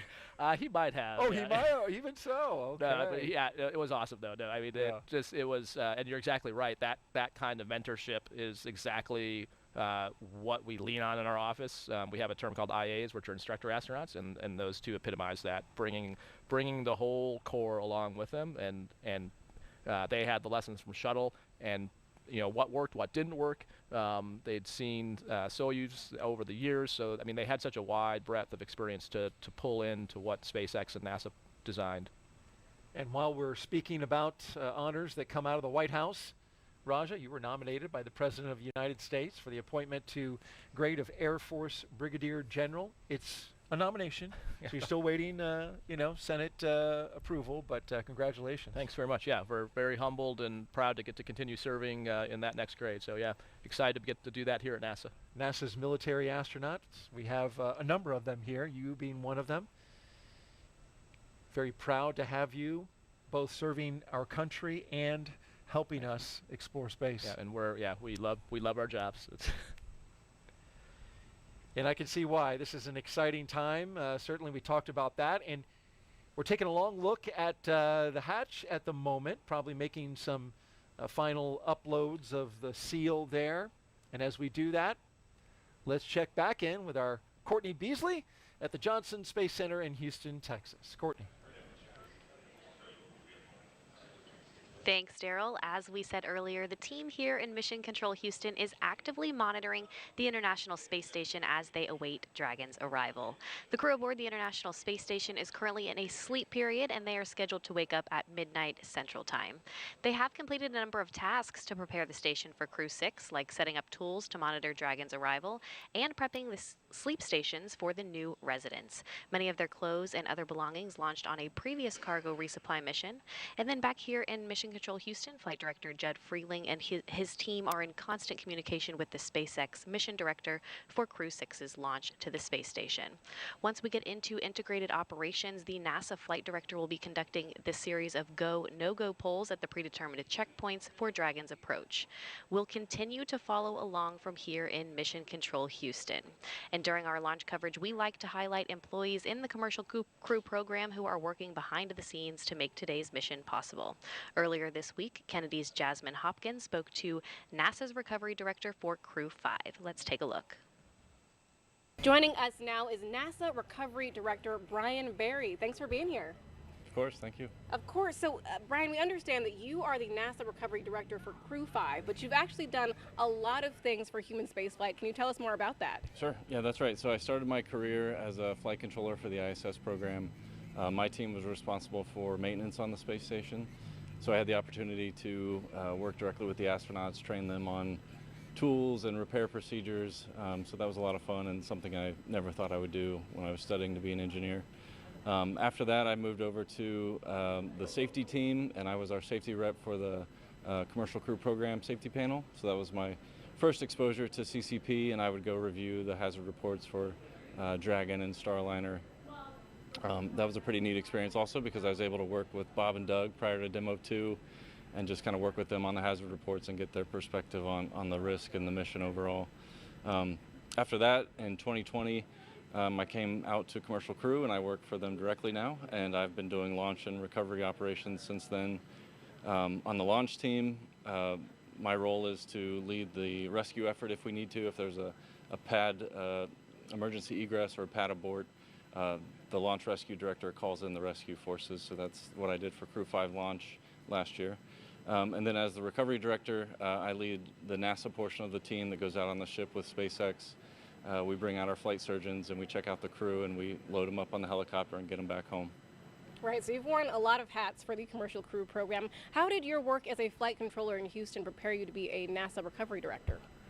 Well, in Houston, working the ISS operations, you see day in and day out in the control center, you get the full feel of the 6-month mission, so you understand what the crew is going through for that long of a mission. And I think I just kind of bring that crew perspective of the ISS side to the CCP program, and so when it's time to bring the crew home, we know we owe them a smooth and speedy recovery, so that's our priority and our objective. Right. Brian, it's great that you have that personal relationship with them. What challenges do you and the recovery team have to be prepared for? Well, the biggest challenge for recovery for Dragon is definitely the weather. We have to find a landing site where the winds are low and the waves are low. So SpaceX has several landing sites around the state of Florida that we can look at and choose the best weather. Beyond that, we start looking at things like contingencies if the crew is injured, and we've got helicopters on standby for a medevac if we need to. And then, there's also just built-in redundancy on the ship and throughout the vehicle. So, but yeah, weather is definitely the biggest challenge for landing. Right. No, weather is a huge challenge in Florida for a lot of things. And after Crew 5 returns, Brian, you're going to transition to a new role in the Commercial Crew Program, Mission Manager for Crew 8. Can you tell us how you're preparing for that? That role begins 18 months out. So for Crew 8, which launches a year from now, we've already begun those meetings with SpaceX. And so it's pretty exciting to be a part of that early in the mission. And yeah, I'm just honored and proud to do that for the program. Of course. Well, congratulations, Brian. So glad to have you here tonight. Thanks, Jasmine. Thank you, Jasmine. And we are currently now 2 hours and 7 minutes and counting as we watch the SpaceX closeout crew close the hatch to the Dragon capsule. Dragon Endeavour, the flight leader in SpaceX's fleet, with flight number 4 today, hopefully get off the pad and notch another flight under its belt. Countdown is proceeding nominally at this point. On board Dragon spacecraft Endeavour, we've heard the communication checks between the Dragon team and the crew. The astronauts, you can see them seated. They were rotated into flight position. We had their suit leak checks. That was successfully completed. Yep, and you heard the call from the Corps prior to the hatch closing about making sure that all their loose items were stowed. That's kind of key, because once that hatch is closed, if you drop anything, that's a problem. So you can see right now they're probably updating their notes. The hatch is closed. You'll probably hear at some point SpaceX confirm the hatch is closed. They're watching on the bottom of each of their displays. It always shows the flight computer state, and what that state tells you is it's sort of major phases of that the vehicle is in, and then it's important to the crew because only certain commands are available in a particular state. So once hatch is closed, and that kicks off the next sequence of events. I thought it was interesting you mentioned this during our first launch attempt. There's a state that you move into where the emergency handle Dragon is active. SpaceX ComCheck over ground station. That's one of those states. Correct, SpaceX Dragon, have you loud and clear over the ground station. But it's not active in all the states leading up, so it's certainly a very definitive point in time. Core has you loud and clear. Ground station ComCheck is complete. Stand by for TDRS ComCheck. Now we're rolling through the comm checks. These are with the different different paths. So we had checked via the hardline communication. Now the hatch is closed, so it's the first one you heard was the ground. Now it's through TDRS, which is the S-band communication system. So basically through satellites. And that's important because once it gets off the pad, line of sight will work for a certain amount of time, but eventually you're going to have to rely on satellite communication. So they're checking that out before they get to orbit. Afterwards, the SpaceX closeout team will be performing the final leak check on the hatch. And then once that is finished, you can see it there, it's closed.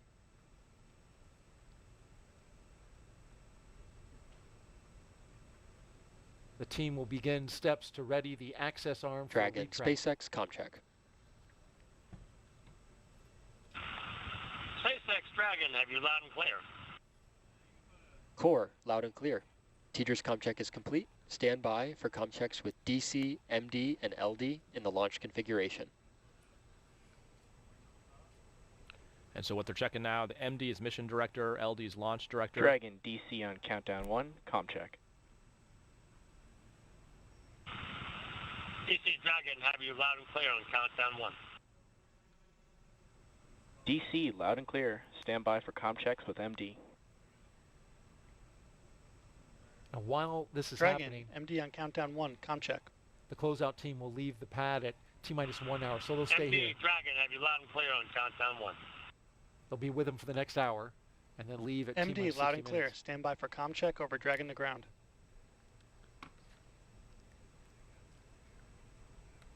Dragon, MD on Dragon to ground, ComCheck. MD Dragon, have you loud and clear over Dragon to ground. MD, loud and clear. Stand by for ComChecks with LD. Dragon, LD on countdown 1, ComCheck. LD Dragon, have you loud and clear on countdown 1. LD, loud and clear. Stand by for ComCheck over Dragon to ground. Dragon, LD on Dragon to ground, ComCheck.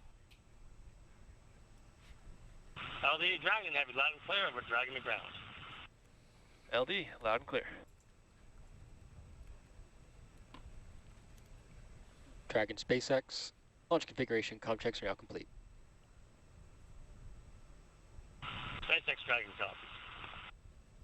And so those two nets you heard him talk about, as you can imagine, in both Mission Control, MCCX, which is in Hawthorne, and then MCC Houston, each of the flight controllers has a whole bunch of different channels they can be on. So Dragon to ground is what the crew is typically talking on, and there's a whole lot of other comms going on that the crew doesn't need to hear. But those key people have a net that does talk directly to the crew that's not Dragon to ground. Countdown 1 is what they're talking on. And so for the launch, they tie those two nets together for the period of launch itself, specifically to be able to tell the crew to initiate a launch escape. And to your point, Daryl, you're exactly right. The handle that's between Woody and Steve that you can't see in this view, it's up by the displays, is essentially like an ejection handle. So you can pull that and it'll initiate a launch escape.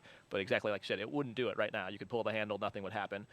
So it is only armed, and that's, we'll hear that later in the count when they say LES armed, and that's why that's such a key thing, was that handle is hot, which is the manual initiation, but that also means the automated system is hot, meaning if the vehicle detected something, it would also automatically initiate a launch escape.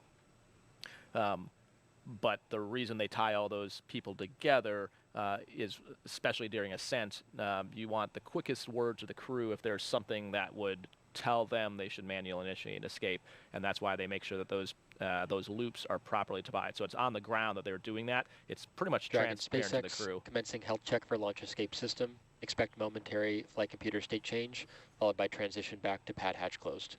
There's that state changer we were talking about. Right. SpaceX Dragon will be watching, thank you.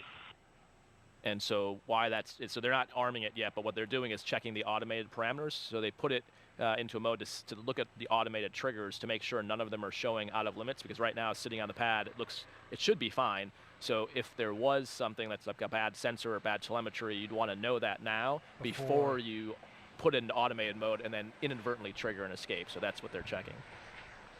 So just like we talked earlier in the broadcast about the T-tab, is it a bad sensor or is it actually a bad thing? That's what they're checking now, just to make sure there's no bad sensors in the system that would initiate a launch escape. Curious, in your training, Raj, what What would constitute a moment where you would pull that handle versus it going off automatically? It'd be for like something where, so there could be some situations where the rate is low enough that you know something's wrong, but it hasn't hit the threshold yet to trigger it. So waiting for the automatic system is just taking extra time, so you might as well manually initiate. There could be some cases of fires where you would do it, where you recognize it before, so especially like a fire, that might not trigger the automated system. I see. And something that you can clearly exactly, see or if there's a failure of the communications, not the communication like talking system, but basically the communication path, the interface between the vehicles, where essentially it eliminates the automation, and then you would manually do it.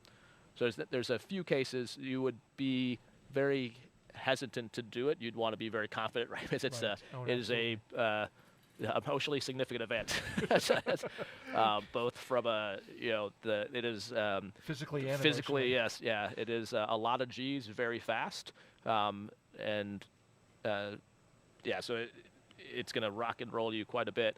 So you don't want to do it if you're not positive, but you definitely want to use it. It's a great feature to have, and definitely one of the lessons we've learned as we've evolved our space and launch vehicle technologies. You mentioned speed, 436 miles per hour. That system can get up and go, take you 2.5 miles off the coast of Florida here into the Atlantic Ocean, and it could be a lifesaver if the situation were to arrive. So this is certainly not child's play we're talking about here. This is big time stuff when it comes to space flight. But every Dragon astronaut crew, even though it's not child's play, does bring a stuffed toy with them. This is true. Yeah, making a tough transition here. that's well done. The purpose of that stuffed toy, though, it has a purpose. When the toy starts floating, the strapped-in crew has confirmation that they've reached microgravity, and the name of it is a zero-G indicator. There's been 7 on Dragon so far, and let's take a look at them all. Who can forget this one? A little guy, plush Earth, floating around by himself on the first uncrewed flight test in 2017 called Demo 1, which 4 years ago today, Raja, it was launched. Wow. That was followed up by a sequin bedazzled dinosaur named Tremor, picked out by Bob Benken's son Theo and crewmate Doug Hurley's son Jack. We just talked about Dragon them. SpaceX, good side hatch leak check. Crew 1 took a toy Baby Yoda with them to the first 4-person crew. SpaceX Dragon copies.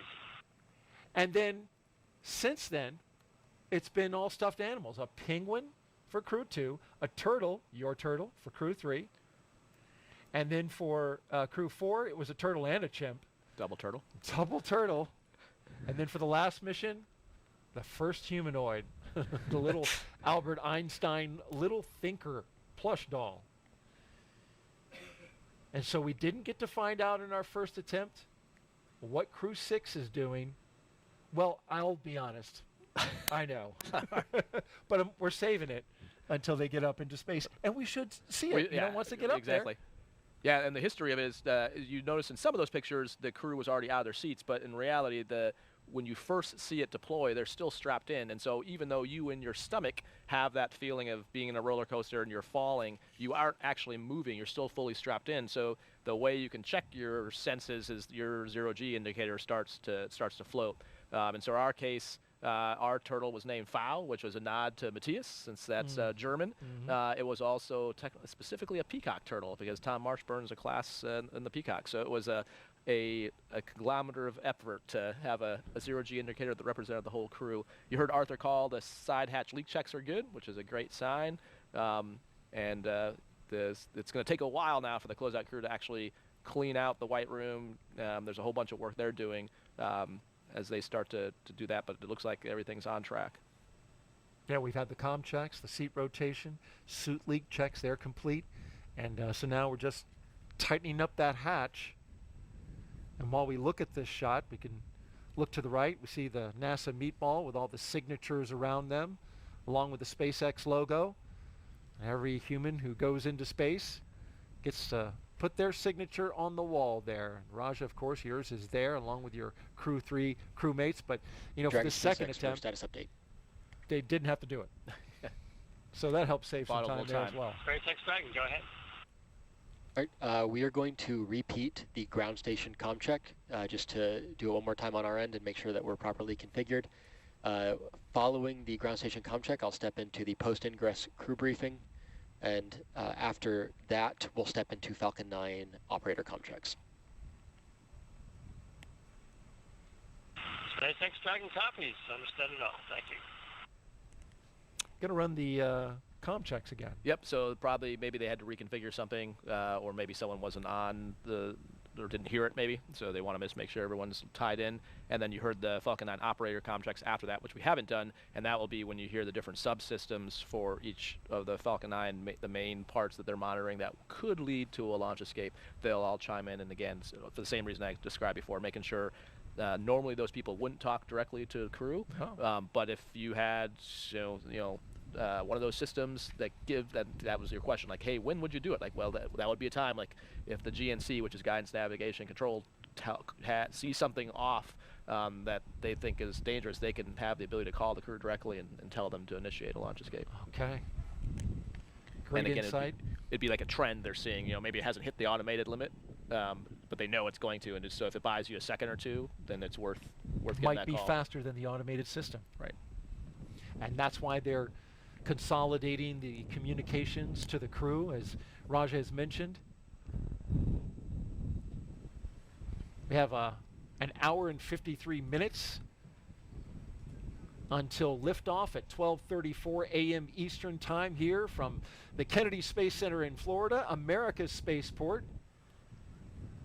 Now as the pad team wraps up its final checks and clears the white room, that's when the action will start to pick up.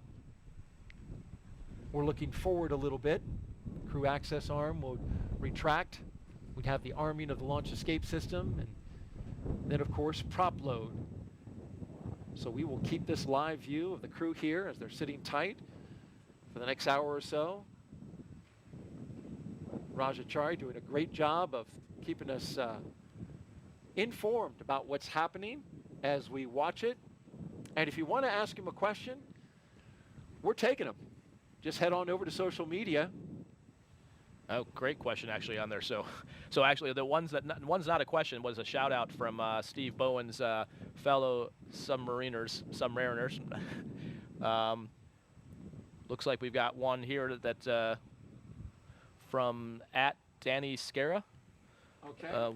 What happens after you're strapped in and waiting to launch and you have to use the bathroom? So we get really good at using diapers. They're called MAGs. What are they called? MAGs, which is the acronym for Maximum Absorbency Garment, but it's basically a diaper. It's just that way you don't have to say the word diaper, but it's diaper. Giving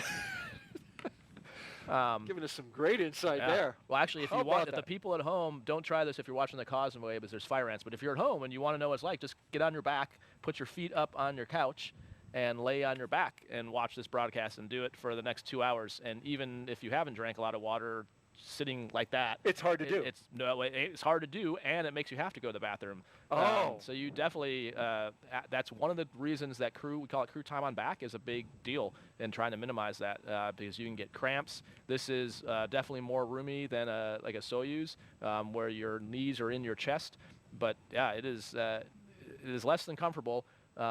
And so you have to overcome the mental block of peeing your own pants because it's actually harder than you would think.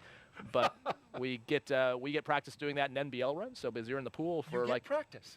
Yeah, well, when you're doing NBL runs, you're in that suit for like 8 hours in a mag also. So that's kind of where you start. Then actually, when you're in training, we call it like day in the life sims when you do like a whole day in the Dragon. And so yeah, you get used to using it. But that's exactly what you do. You saw the reason we cut away when they pulled up to the pad is there's actually a trailer behind the launch pad where they can use the bathroom one more time before they go up the elevator. And you try to never leave a bathroom or a runway behind you if you're flying. Never pass up the chance to use a bathroom. But yeah, so it's a fine balance because you want to be hydrated, especially when you get to space, because you tend to get dehydrated. So you want a fluid load. But the downside is that especially when you're on your back with your knees in your chest, it tends to give you the sensation that you have to go to the bathroom. This is incredible insight here, Raj, and I imagine you've created probably a little bit of stir on social media right now as people are bandying about the answers and the insight that you just gave. But I will say this, in my time in being around astronauts, the whole bathroom and space combination is one of the most consistently asked Oh questions. yeah, but it's actually a pretty big deal. I mean, it is, I mean, as we look at Orion design and Artemis design, I mean, if the toilet breaks, I mean, you're coming home. I mean, you right? If you get into orbit on the Orion checkout and the toilets malfunction, I mean, it's a big deal. That's a big deal. Yeah, it is a big deal. I mean, it's, if you look at on the space station, that's one of the, you know, if the toilet goes down, that is all hands on deck to fix it, because that is a big deal. I mean, if you've got 7 people that can't go to the bathroom, you only have so many diapers. I can only imagine. Well, with that, let's head over now to Houston for a closer look at what the crew will be doing when they reach their destination, and that's where we turn to Courtney Beasley. Courtney? Thanks, Daryl. Once Crew 6 arrives at the International Space Station, they'll officially become Expedition 68 flight engineers. Once on board, they'll do something known as a direct handover, basically saying that Crew 5 and Crew 6 will be aboard the space station all together until Crew 5 comes home. Crew 5 will be able to give Crew 6 an orientation and show them the ropes, which might be particularly helpful for the 3 first-time spaceflyers on this flight: NASA's Woody Hoburg, UAE astronaut Sultan Alneyadi, and Roscosmos cosmonaut Andrey Fedyaev. A direct handover also helps ensure a continuous U.S. presence on the space station, which is a record we've held for more than 22 years now. And as the station is first and foremost a laboratory, the crew will jump right into conducting experiments, with new research still to be delivered on upcoming cargo flights. But for now, we'll toss it back over to Jasmine Hopkins, who's with NASA Administrator Bill Nelson. Jasmine. Thank you so much, Courtney. Yes, we're back here at Kennedy on the balcony of OSB-2, and right now so honored to be joined by Administrator Bill Nelson. Thank you for being here. It's another pleasure. Of course, we're always glad to have you back at Kennedy. And Bill, right before we were tossed to you, actually just mentioned that you've been in the shoes of these astronauts before, that when you were flying on shuttle, it scrubbed 4 times. So do you have any words of wisdom, any words of encouragement for the astronauts tonight? Well, words of encouragement: enjoy yourself while you're laying there strapped in on your back, trying to get off the face of the earth. But the serious words of encouragement is, we don't fly until we think it's safe. And that was what was important about the first scrub, because it just didn't feel right. And NASA made the call. It was the right call. Everything's looking good. The supposed problems that they had before have all been fixed. And so I expect we're going to see a launch tonight. Right, we're all looking forward to seeing that launch tonight, Bill. And all the work that we're doing in low Earth orbit on the space station is really paving the way for deep space. So what is next for Artemis? Well, we have just this unbelievable opportunity now to go back to the moon, but this time it's different. First of all, we're going to a different place on the moon. It's the South Pole, and that's where we think the water is. And if you get to harvest water, all of a sudden you have hydrogen and oxygen. You've got rocket fuel. We're also going back for a different reason. We're going to stay there. We're going to learn to live, to work there, to invent, to create, all for the purpose that we're going to Mars. And you know, the moon's just a few days away. Mars is months and months away. And so that's why this is so important for us to get back to the moon. It really is important. And right now we're also focusing on going together. In the Commercial Crew Program, this is the second time that we've partnered with Roscosmos, but the first time that we have a UAE astronaut on board. Can you talk about how these international partnerships really help NASA's mission? It's a different mission. You pointed it out, not only, by the way, with our international partners, but with our commercial partners.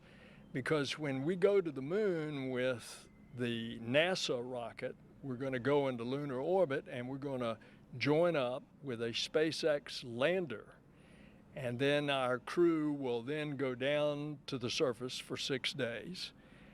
So it's a whole new kind of program. Now, internationally, this has become a big deal.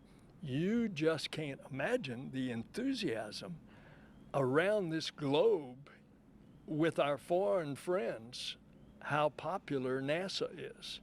And they all want to be a part of this program, and most of them are. So tonight we have UAE and Russian astronauts, but look up on the station right now. They're not only Russians, but there's also a Japanese astronaut up there. And so it is a very international program, particularly on the space station, because there we've got 16 international partners. Right, it really is important. We go further when we go together. Administrator Nelson, thank you so much for being here tonight. Thanks so much. Of course. Daryl, back to you. Thank you, Jasmine and Administrator Nelson. And we are now T-minus 1 hour and 44 minutes from launch as we look at the pad here. Dragon on top of a Falcon 9 with the crew access arm attached at the moment, but getting ready to retract. As we look at it now, we want to also take a closer look at some of the life-changing science that astronauts are performing aboard the destination, the International Space Station.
Microgravity. It's really impressive. And inside this Dragon, 3 astronauts and 1 cosmonaut going up to the International Space Station to continue that important work of science on our orbiting laboratory.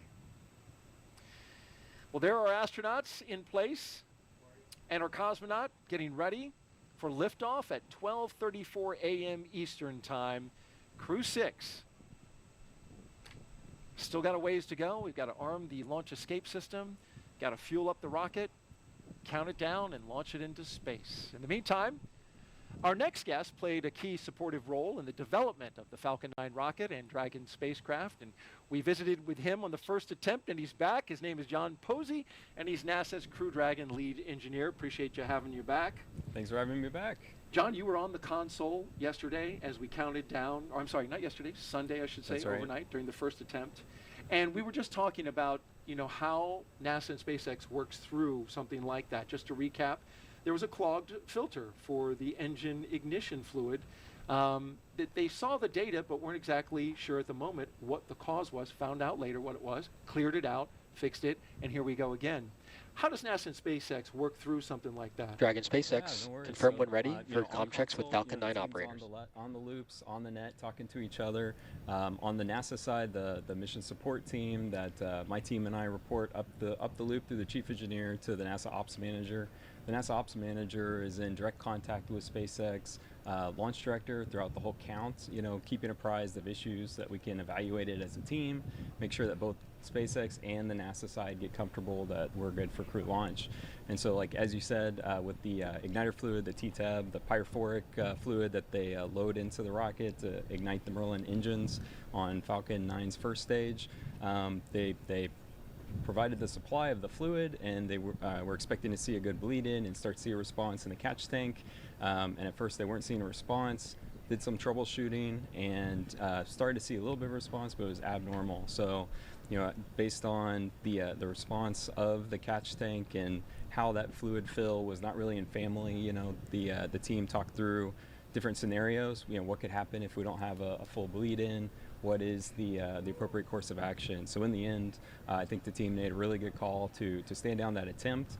And then, of course, since then they've gone into the system, did find, you know, like you said, a clogged filter, a little bit more oxidation than typical, and that's kind of expected over the course of that system's use. And SpaceX does proactively go in and change that filter very frequently. This one got clogged a little sooner than normal, so caught us a little bit by surprise after, you know, having a good performance on static fire, but you know, sometimes things like that happen. There's so many systems that have to be just right in order for a rocket launch to go off. So it is impressive when they have something like that and work quickly through it. Yeah, it's to turn it around that quickly is impressive. And like Kathy and multiple people said, in light of this, it just reminds us space flight is hard.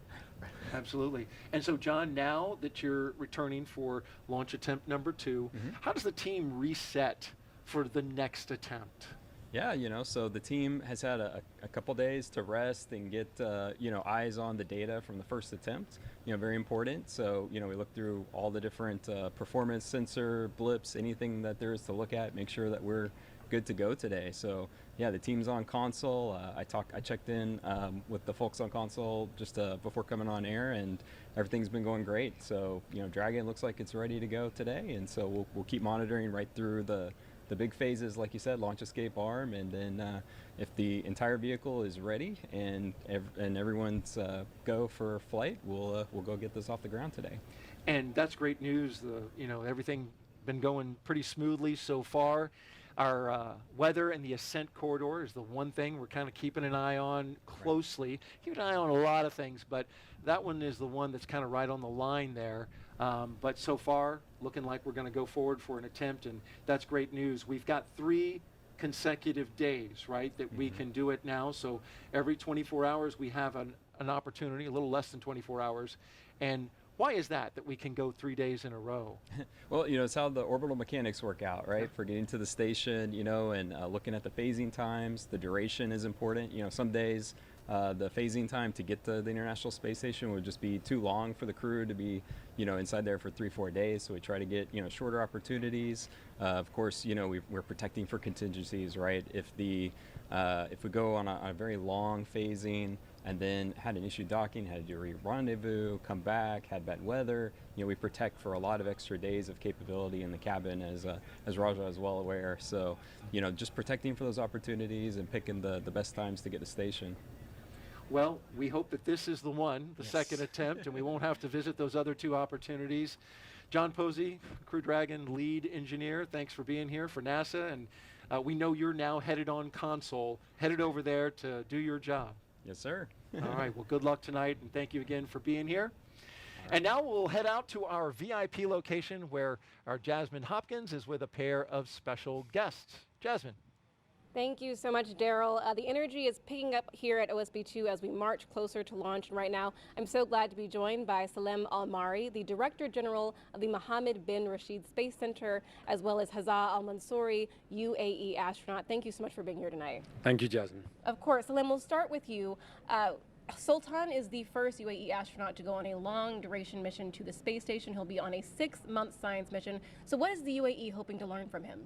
Definitely there's a lot we plan to do during this mission and learn from him and from this 6-month duration. So there's a lot of science we're going to be doing, a lot of human life sciences. There's science with over 20 different experiments with UAE universities and international universities, so that's something really big for us. But we also have a very in-depth education program where we will try and reach every school kid in the UAE, doing simple science experiments, simple YouTube videos, and of course, other than that, we'll do a lot of PAO events where we have these live chats with the astronaut from space, with our kids and public. So I think we're quite excited for this 6-month duration mission. Right, a lot of excitement surrounding this. Hazza, you said that you've actually been able to speak to Sultan in the duration from Sunday or Monday's morning attempt to now. So how is he feeling getting ready for launch again?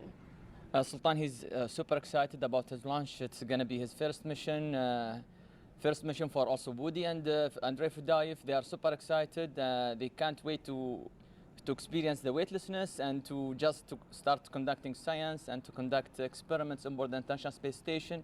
It is a really beautiful night for launch, so hopefully it's going to happen today, and we are looking forward to see them floating within a couple of hours.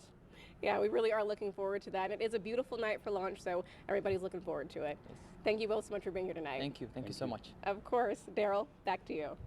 All right, thank you, Jasmine. And we are now T-minus 1 hour and 33 minutes until liftoff of Crew 6 from the Kennedy Space Center here in Florida. You're watching live coverage of the Crew 6 launch. Monitoring the crew inside, and we've had some great interviews, but in the interim during that time, we heard that we're working no issues, and the team is moving forward through the countdown. Yep, and we heard good comm checks. You heard earlier, right before we interviewed John, that they were going to redo the ground checks. So it sounds like those were done successfully, and all checks were good. And yeah, as you saw, we mentioned in that ISS video the science going on there, and you can see underneath Woody's feet just some of the science. So this on average, each increment, so they'll be part of Expedition 68 and 69 when they get out there, running about 300 experiments an increment, which is just incredible when you think about what that national lab is doing up there, and with having 4 people go up at a time just allows so much more bandwidth in science. And I mean, I think that's the reason I think most of us do the job, just some exciting changing things. I think my favorite experiments we did up there, I call them dual purpose things, so some water reclamation and then carbon dioxide scrubbing things, and we were doing those things because they help us with exploration. So if we can have 98% of our water reclaimed, then we can meet the mass margins to go to Mars. And if we can scrub CO2, again, we can live on the moon and on Mars. But the cool thing about those technologies is if you scale them on Earth, I mean, think about reclaiming 98% of our water, solving our CO2 problems. I mean, these are existential, species-changing technologies, and just that we're just starting to get into the fundamentals of. And if we can solve some of those problems, I mean, the impact NASA can have just on the world, let alone the solar system, is mind-boggling. So I think that's, to me, why I love this job and why I think so much of us love doing this and the things you can discover in a microgravity environment. Even simple things like we did a concrete hardening experiment when I was up there. I remember that. Which I thought at the time was like, how? I'm sorry for whoever the poor scientist is like, how lame is this? Literally watching concrete harden. But Matthias, who's a brilliant materials scientist, explained to me, so that the reason we were doing it was to be able to use regolith on the surface of the moon to build structures. But the other cool earth science part is apparently concrete hardening releases CO2, and it's a ridiculous amount of carbon we put in the atmosphere on the Earth, just from the process of it hardening. So one of the side benefits is this is figuring out better ways for concrete to harden. And you think about all the developing places in the world, if we just gave them a simpler concrete formulation that didn't emit greenhouse gases, again, just game-changing stuff. So really cool that, each increment is going to do that, and this national lab is just paying huge dividends, besides teaching us how to live and work in space and get to the moon and Mars, but also changing our life every day. There have been spin-offs from space ever since the space program came into existence, and it's amazing to hear just how many continue to come and benefit not just us but humanity. Yeah, and it's that's actually more data than we know what to do with. One of the common problems, or not problems, but people are like, what's the most important experiment you did? Like, it's hard to say. I mean, every day we're doing someone's life's work, some universities, years of research, and we get to be the ones that actually finish the execution of it. So it's just an amazing experience up there. And what a privilege to Yeah. be able to do that. We are currently at T-minus 1 hour and 30 minutes until Dragon flies its next 4-person crew to the International Space Station. The astronauts, as we can see earlier, and now as we look at the spacecraft, there they are.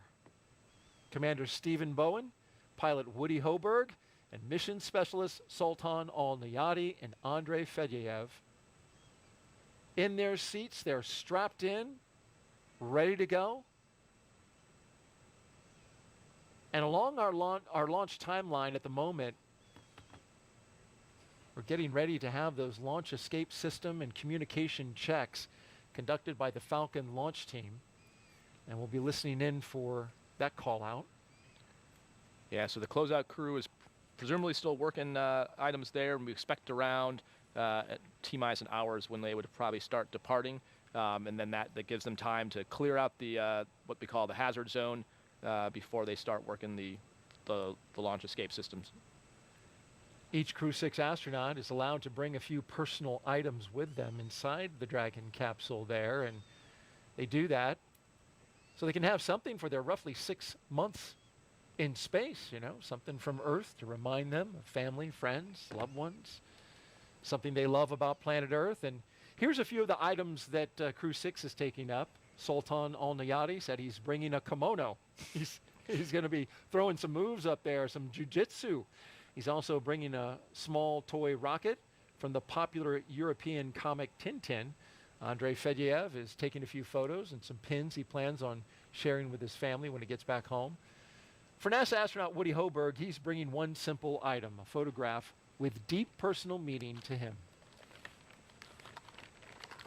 In terms of personal items, mine's simple. Unfortunately, over the summer, I lost my father, and so I'm just bringing a photo of him that means a lot to me. And I wish he could come along with me, but at least I will be bringing him along with me. So I'll talk this. Yeah, and this is the photo right here, Raj. Woody says it's a picture of his dad, Jim Hoburg, finishing the Boston Marathon and leaving it all on the course. Jim Hoburg, along with his wife Peggy, raised Woody and his brother in Pittsburgh, PA. He was an electrical engineering professor at Carnegie Mellon University, where he was known for his exceptional teaching. When he was 75 years of age, he passed away at 75, I should say. Woody says he will remember his father for always showing up and for his relentless pursuit of truth. When he gets to space, he's going to keep that photo in his crew quarters, a touching tribute to his father all the way up there in space. Yeah, and I think what a tribute, and like we were talking about before, none of us got here on our own. Someone got us here, and you know, Woody's dad made Woody who he is. All of our parents made us who we are. The instructors at JSC, the centers we visit, we are really just a reflection of them. So I'm glad Woody's able to take his father with him. I think most astronauts take things to remind them of their family, their loved ones, up with them, because you are separated from the Earth, but it's right there, but you can't go home at the end of the night, so having that to remind you is very important. Now here's what we talk about, what you brought up, and we did this last time, but I had to change my show and tell. Yeah. I love that you did that, by the way. What do you have? So last time I had my Academy shirt. I also had a high school shirt. So you brought two shirts? I had two shirts, yeah. Okay, so what do we have Columbus here? Sailors, so from Waterloo, Iowa. Yeah, so I grew up Waterloo, in Waterloo, Iowa, that's right. My high school shirt. One thing, so we showed these last time. Yeah.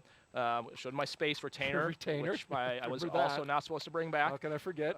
So I showed last time we had the RMO for our mission. The other one I brought up, so my wife works for the Department of Veterans Affairs, and that's obviously near and dear to my heart, the agency itself. So I brought up an RMO, or a coin, I'll say it out loud, but from the Department of Veterans Affairs.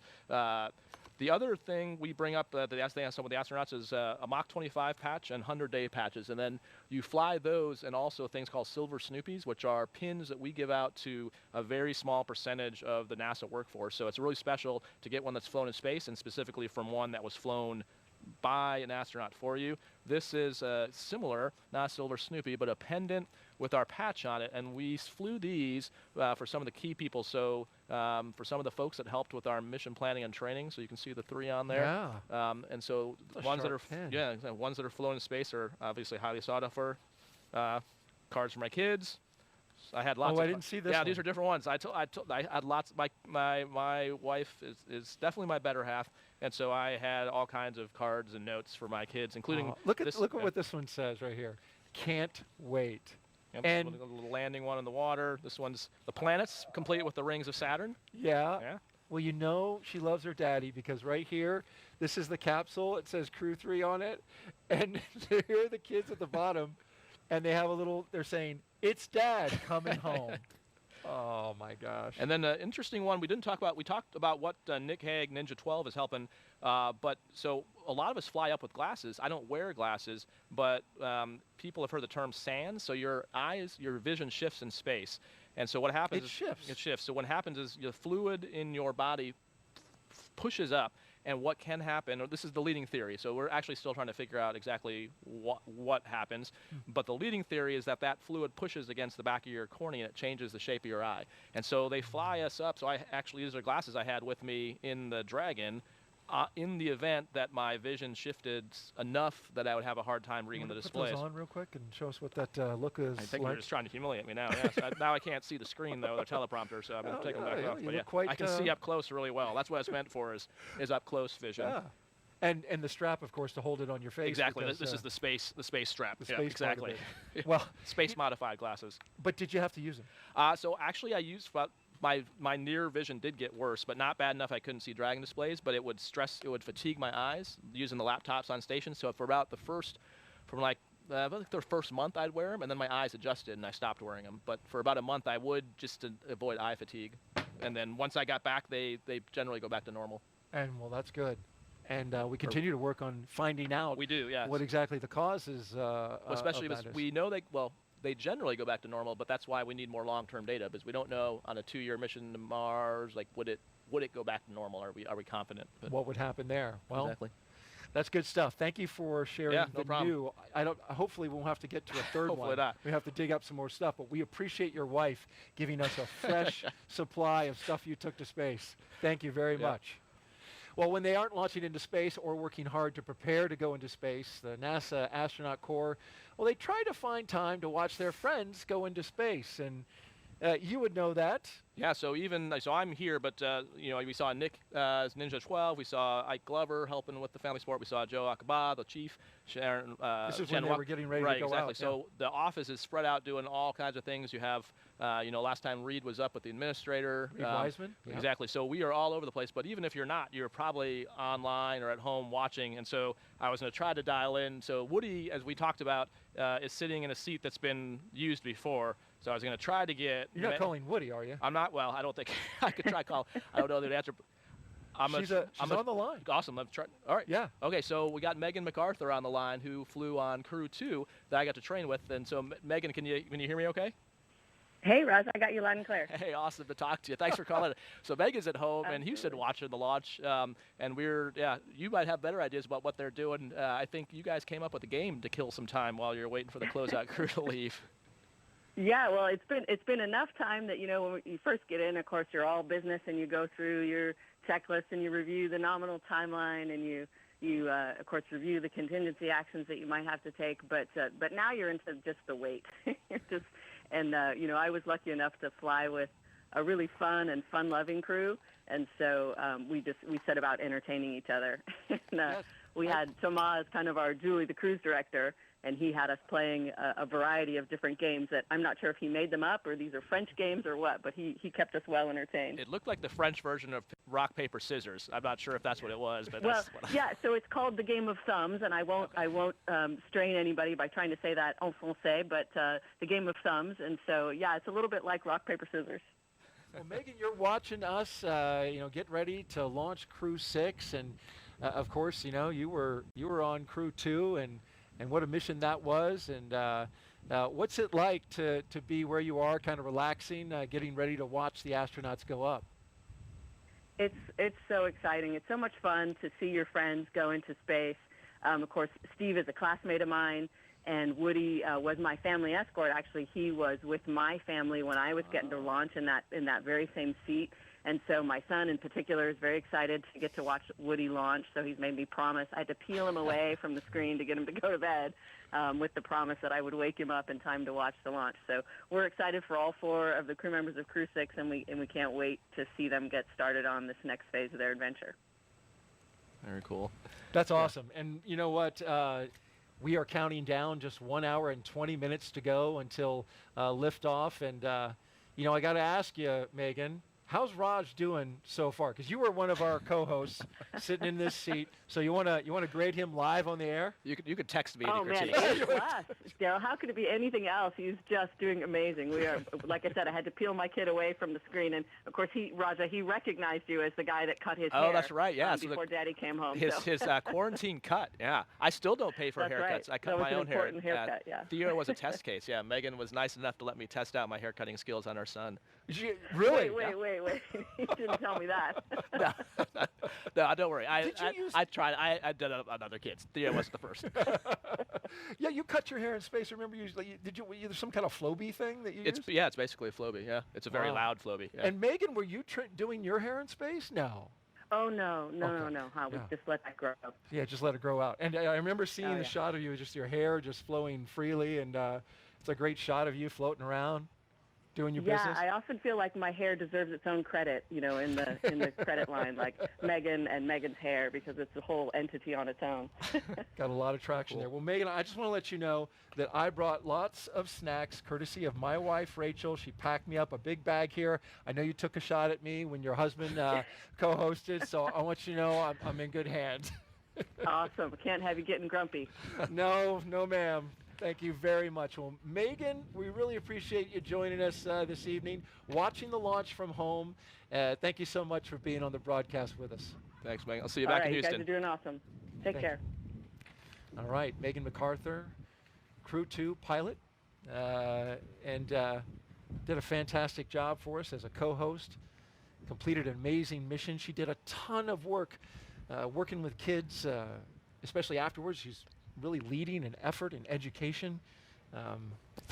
Great having her on the broadcast. Hey, take a look at this. This is Crew 6's patch. And we want to talk about how this came into existence. You know, it's very unique. Each patch for each mission, every flight has one, and it's designed by the crew. So you can see the one for Crew 6, and what you'll notice right away is the wooden dragon ship with the dragon figurehead there. And that's because each Crew 6 member has an affinity for seafaring vessels. And then check out the anchor. It's the International Space Station. You see it there. And then lastly, the sail represents the 3 planetary bodies of Earth, Moon, and Mars, the ultimate destination of NASA's Artemis program. I like that call forward to where we're going, even though this is a mission to low Earth orbit. Yeah, I think that's a common theme in a lot of the patches. You'll see like a reference to Moon, Mars, Orion, something like that.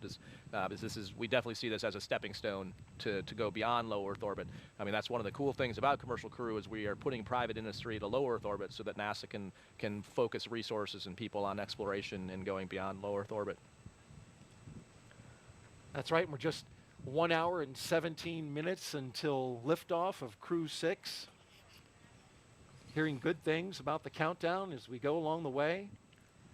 The crew has ingressed, helped by our closeout team, of course. The umbilicals are attached. They provide the breathing air and comms to Dragon and the astronauts. Suit leak checks completed, comms checks completed with the core and the launch director. After those suit leak checks, the closeout team was able to close and seal the hatch, which has its own leak check. They made sure to look for any FOD that might be there, and FOD stands for Foreign Object Debris. As we look in from the White Room, the closeout team will wait another 15 minutes before they'll clear out of that area. You saw those orange bags, so there's no, the people are starting to move out of there, but you saw those orange packs in that previous view just to the right on that wall. Those are actually breathing apparatus in case they have to emergency egress, that they can actually hook into their suits and get breathing air to get all the way off the pad. So we understand that the closeout team has actually departed the pad, and now they're doing some final weather checks. That'll be necessary before they give that final go, no-go for launch. Going to put the balloons up into the air. The winds have picked up a little bit, but not too bad at all. Yeah, and a great example, continuing to run ahead of timeline, and specifically that closeout crew already being done much earlier than last time. But again, it's their, you can tell it's a well-oiled machine now. They had the practice from just doing this 2 days ago, and now doing it again. When I talked to Steve about what they've been up to in between. Talking about Commander Steve Bowen? Commander Steve Bowen, yep, between last attempt and now. His perspective is very similar to what we talked about the other night. Basically another free training sim event. And Steve, actually, like I mentioned before, he was the lead closeout person. So he was in that white room for STS-127, which had 6 attempts. And so he mentioned that that the crew actually got sick of seeing his face because he was always the first person to open up the hatch on the shuttle, and they would see him leaning in. But I think, he brought up similar to what we talked about. I think everyone on the crew was actually impressed by the fact that, no one had go fever, no one down to 2 minutes, but no one was like, oh, we should just go. Like the administrator said, we go when we're absolutely ready. We have an abort system, but or a launch escape system, but you don't want to rely on that. Right. You want to rely on making the right engineering decision. And so he actually, talked about the fact that, yes, it's the 6th operational crew mission, but every one of these missions is really a test flight. We're always learning new things. Now we learned about, oxidation rates of T-tab line filters, so you're always learning something new. We talked last time about even the procedures they're using. So they're in a procedure called 4.100, and just in the last launch to now, they've changed the section numbers of that. So we're always iterating and improving and trying to figure out ways to do it better and more efficiently. Like you mentioned tonight, we're doing things in parallel, which is why now we have some time. So it seems like we're ahead, but if we had a problem with the side hatch closer or had a problem with the leak checks, this would all be time that we could use now to not be rushed. So it's great to keep iterating and practicing and learning. It's hard to imagine when you have a launch scrubbed that so much can come from it that's good. Talking about that data, we heard NASA's Dragon lead engineer talk about how they've been poring over the data. We've had a dry dress, essentially a wet dress in the first launch attempt, and as you mentioned, always iterating and always learning. All right, we want to check in now with our friends in Houston, Texas, in the Johnson Space Center. Courtney Beasley is standing by. Courtney? Thanks, Daryl. The team here in Mission Control Houston has polled that they are go for launch. The International Space Station is ready for Crew 6 astronauts to lift off. When Flight Director Jed Freeling polled his team, he was asking the flight controllers who work on all of the key systems on board the station if their focus areas were online and working properly. This includes life support systems, proper communications links, computers that allow us to command the station's onboard subsystems, and our ability to control and maneuver the space station are all fully functional. The crew in orbit is currently in a sleep period, and they are scheduled to wake up at midnight Central Time. The International Space Station Flight Control team is ready for launch. Mission Control Houston will continue monitoring the mission as we check off milestones for today's flight. In the meantime, I'll send it back out to the team at Kennedy. Daryl. All right, a beautiful shot from high above the Kennedy Space Center, going by the VAB as we look out at Launch Complex 39A. During the previous launch attempt, I want to recall this. Raja told us that dragonflies during dry dress is a good luck charm. Well, after the scrub, I was watching the Starlink launch. What do you see there? Looks like some insects flying by, maybe dragonflies. Yeah, I can't tell if they're insects on the screen or there you go. There's a buzz. Right, they were buzzing my phone. I thought it'd be a good idea to put some dragonflies in the show. Good luck. I like it. Yeah. Is that going to bring us some good luck? I sure hope so. Well, let's hope so indeed. 1 hour and 11 minutes, counting until liftoff. Let's check back in with Jasmine Hopkins, who has a special guest. Thank you so much, Daryl. Joining us now is Kennedy Space Center Director Janet Petro. Thanks so much for being here, Janet. Thank you, Jasmine, for having me. We're always happy to have you. And right now we're preparing for Take 2, second launch attempt of Crew 6, but this is something that the Kennedy workforce is built for, really. I mean, we're very agile. Can you speak to that? Yeah, sure. So, last year, 60th anniversary, we went through this with Artemis, not just 2 times, but we did it 3 times, successfully launching the 3rd time on November 16th. So launch is hard, the whole process, and we got to get it right. They say, you'd rather fix a problem on the ground than launch and then have a problem in the air. So the team, the NASA team along with the SpaceX team has worked really hard. We had our Delta launch readiness review late yesterday evening, worked through the issues that we experienced on the first one, and we're ready to go tonight, Jasmine. That is what we want to hear. It's good to hear that we are looking good for launch tonight, Jan. And you just mentioned that 60th anniversary. It was our diamond anniversary last year. To think that we've been here 6 decades, what is Kennedy doing to continue growing and improving? So the first 60 years, it started, Kennedy was with Apollo, and then diamond anniversary last year, Artemis, first launch of Artemis, going back to the moon. But as a spaceport, we really have come into our own. We've really brought a lot of the commercial industry here to launch. 94 launches on the manifest this year. We had 57 last year, like you mentioned, 31 the year before that. So we are growing. We obviously are a very popular place, not just because of the geography, but the services that we're providing at the center to our commercial partners and customers. We're working very hard to make it easy for them to launch and to provide them the best services. And I got to brag for a moment. We have a spaceport integration team. They coordinate with the 45th SLD, the Space Force side. Every single one of those 90-plus launches will be supported by our Kennedy team as well as the Space Force side. We work jointly together in partnership to ensure that all of those launches are successful. And of that 90-plus, 79 are commercial. So a large percentage of that is a commercial launches. And so across the board, we have our NASA, we have our government, we have our national space security missions we support, but we also have the commercial that we have to take care of also. Right, Janet, those numbers just really blow me away. Thank you so much for being here tonight. Thank you, Jasmine. Of course, always happy to have you. Go Crew 6. Exactly, go Crew 6. Daryl, back to you. Thank you, Jasmine and Janet. Throughout the show, we've been taking your hashtag #AskNASA questions from social media. We have time for a few more before Falcon 9 fueling begins at T-minus 35 minutes. We're sitting now at 1:08 and counting. And Raja, there's the question. It seems like astronauts work on some really cool and interesting things other than flying.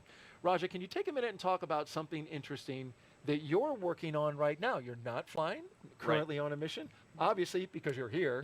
So what you working on? Yeah, so I'd say most of our time is not actually flying in space. So we do maintain the training for that, whether it's NBL, which is the Neutral Buoyancy Lab, so doing practice spacewalks in there, whether it's working on the ISS systems, working on different experiments, getting smart on geology, biology. But we also all work on different projects in the office on the engineering and development program. So specifically, there's a whole lot of work going on in Artemis right now. The administrator talked about Artemis. That is the goal of the agency to get us back to the moon, to stay and go on to Mars. So there's the SLS, which is the rocket. There's the Orion, which is the capsule. There's the Gateway, which is the Lunar Space Station. And then there's the HLS, the Human Landing System, which is the lander. So that's my particular job right now, is helping with lunar lander development and testing. And so I love my job. I love to fly in space, but I also love my day job. And so that's, we're doing all different kinds of things. There's folks working on the lunar exploration suits. So those are the space suits for the surface. So we're not going to use, we talked about there's IV suits, which are for in the vehicle. There's EVA suits, which is what we use on the space station. And we are working on lunar suits because that's different than either of the ones we have. And so if we get to the moon, we are going there to do science. And so we need to get out there and go do the science. So that's another big project that people are working on. And yeah, so it's we are spread all over the place, training and working with all these development teams. Yeah, and it seems like there's a similarity there to when Bob and Doug were working in the commercial crew program early on, developing these vehicles. You're very early on in the HLS system, so it's got to be kind of exciting to be working on the next thing that's going to land on the moon. Yeah, I think all of us enjoy it. That's why it's fun to do these things. And our job is in the office is to fly in space, but also to bring the crew's perspective, the operational perspective, to all these programs and to these efforts to make sure that we're, the human is the important part of human space flight. And so keeping that in mind and keeping that at the forefront is always really important, and that's why it's important to have us tied into all those programs. And for those of you who are watching, and for those of us who are enjoying watching, if you want in on the social fun, follow us on Twitter at NASA Social, or check us out on the web at nasa.gov/social/social. Hey, this is a really quick question, a really easy one. At Slow asks, Raja, what inspires you? What inspires me? I think the idea of exploring is what inspires me, the idea of new discoveries, and I think I kind of alluded to why I'm so excited about science before, solving problems here on Earth. So I would love to see humanity go and explore, like live on the moon, go to the next planet, but I also am inspired by the fact that we are finding solutions for problems here on Earth right now. So that's what inspires me to work here. And it must be rewarding as well. It's amazing, yeah. So I think what inspires me is inspiring others too. So I think one of the coolest parts of our jobs, it takes time and effort because you're traveling, but going to talk to like school kids, that's hands down one of my most favorite things really? To go do. And just, yeah, I mean, seeing their excitement, just when an astronaut walks in the door, it's just so fun, you know. And yeah. You know, whether it's elementary answering bathroom questions, you know, because I've heard plenty, all the way to, you know, talking to university students who have questions like, you know, where do I go, and like what kind of degrees, and you know, so it is really cool, and it inspires me to be even a potential inspiration, or to potentially help or set a spark maybe in someone's mind, or give them the idea of what's possible. Deep curiosity as well. We are 1 hour and 4 minutes and counting until liftoff. This day is the continuation of regular flights to the space station from U.S. soil. Crew 6 and the mission will be the company's 6th crewed space flight. This is for, of course, SpaceX and NASA, following the crewed test flight Demo 2 and 4 previous operational crewed missions to the space station. It will also be SpaceX's 8th crewed space flight overall, including the private orbital mission Inspiration 4. Today, our crew is flying on board Dragon Endeavour, and this will be the 4th flight for this capsule. It'll be taking a ride on a brand new Falcon 9 rocket. The Dragon is this particular Dragon, Endeavour, is the flight leader in the fleet. Its 4th flight, which includes Demo 2, Axiom 1. It's been a great countdown so far, 1 hour and 3 minutes and counting. Weather is fantastic here at the Kennedy Space Center, only a 5% chance of violation. That means 95% go. Doing some math here, getting inspired by my fellow astronaut here. Really advanced stuff. Avoid math in public, that's my rule. That's a good idea. Excitement is picking up, though, as we get closer to T0. And so with roughly about an hour, No, go ahead. About an hour to go until liftoff, things are going to start picking up. We get close to the go, no-go pole to arm the launch escape system and begin the propellant loading. The crew pole for readiness, that will happen right at T-minus 60 minutes. And then the Dragon pole for prop load is at T-minus 55 minutes. From there, at T-minus 45 minutes, there will be an internal mission control Hawthorne pole, and then the launch director's pole for propellant loading will follow. When we get to about T-minus 40 minutes, the crew access arm will retract, and the crew will get the call to close their visors and to arm the launch escape system. We're going to walk you all the way through it. This is the automated safety system that's in place that can fire the 8 Super Draco thrusters on Dragon to quickly separate the crew from the rocket, either on the pad or during a flight on the ride uphill. And then, once we reach about T-minus 35 minutes, propellant loading for the Falcon 9 will begin.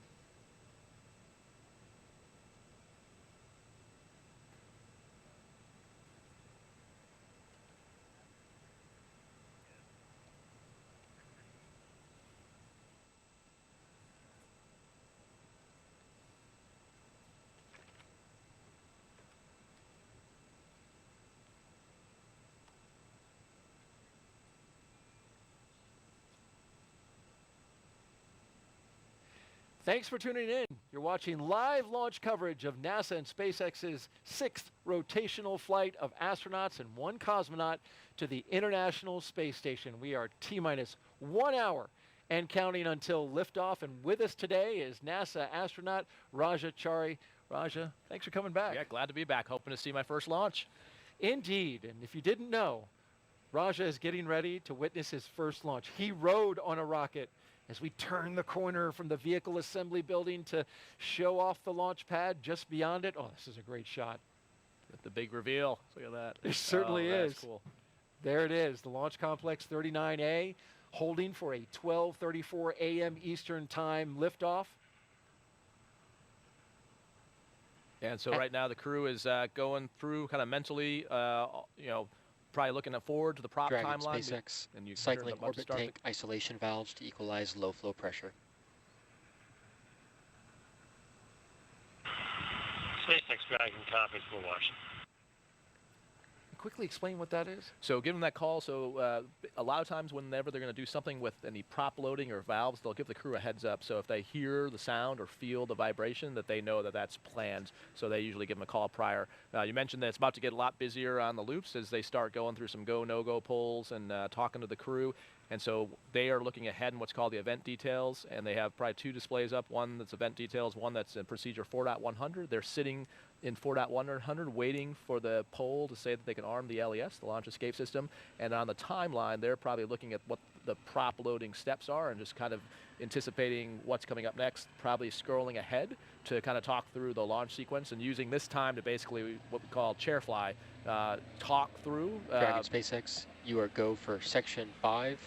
When ready, report go for launch. All right, picking up section 5, preparation for LES arming.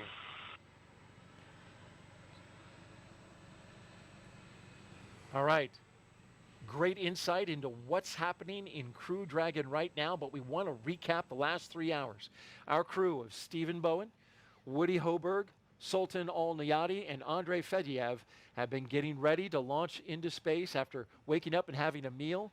SpaceX helped the astronauts into their suits, and then you see them here, walking out the historic crew quarters, walking the same path that every NASA astronaut has done since Apollo 7, waving to family and loved ones as well as to the cameras there to document their journey.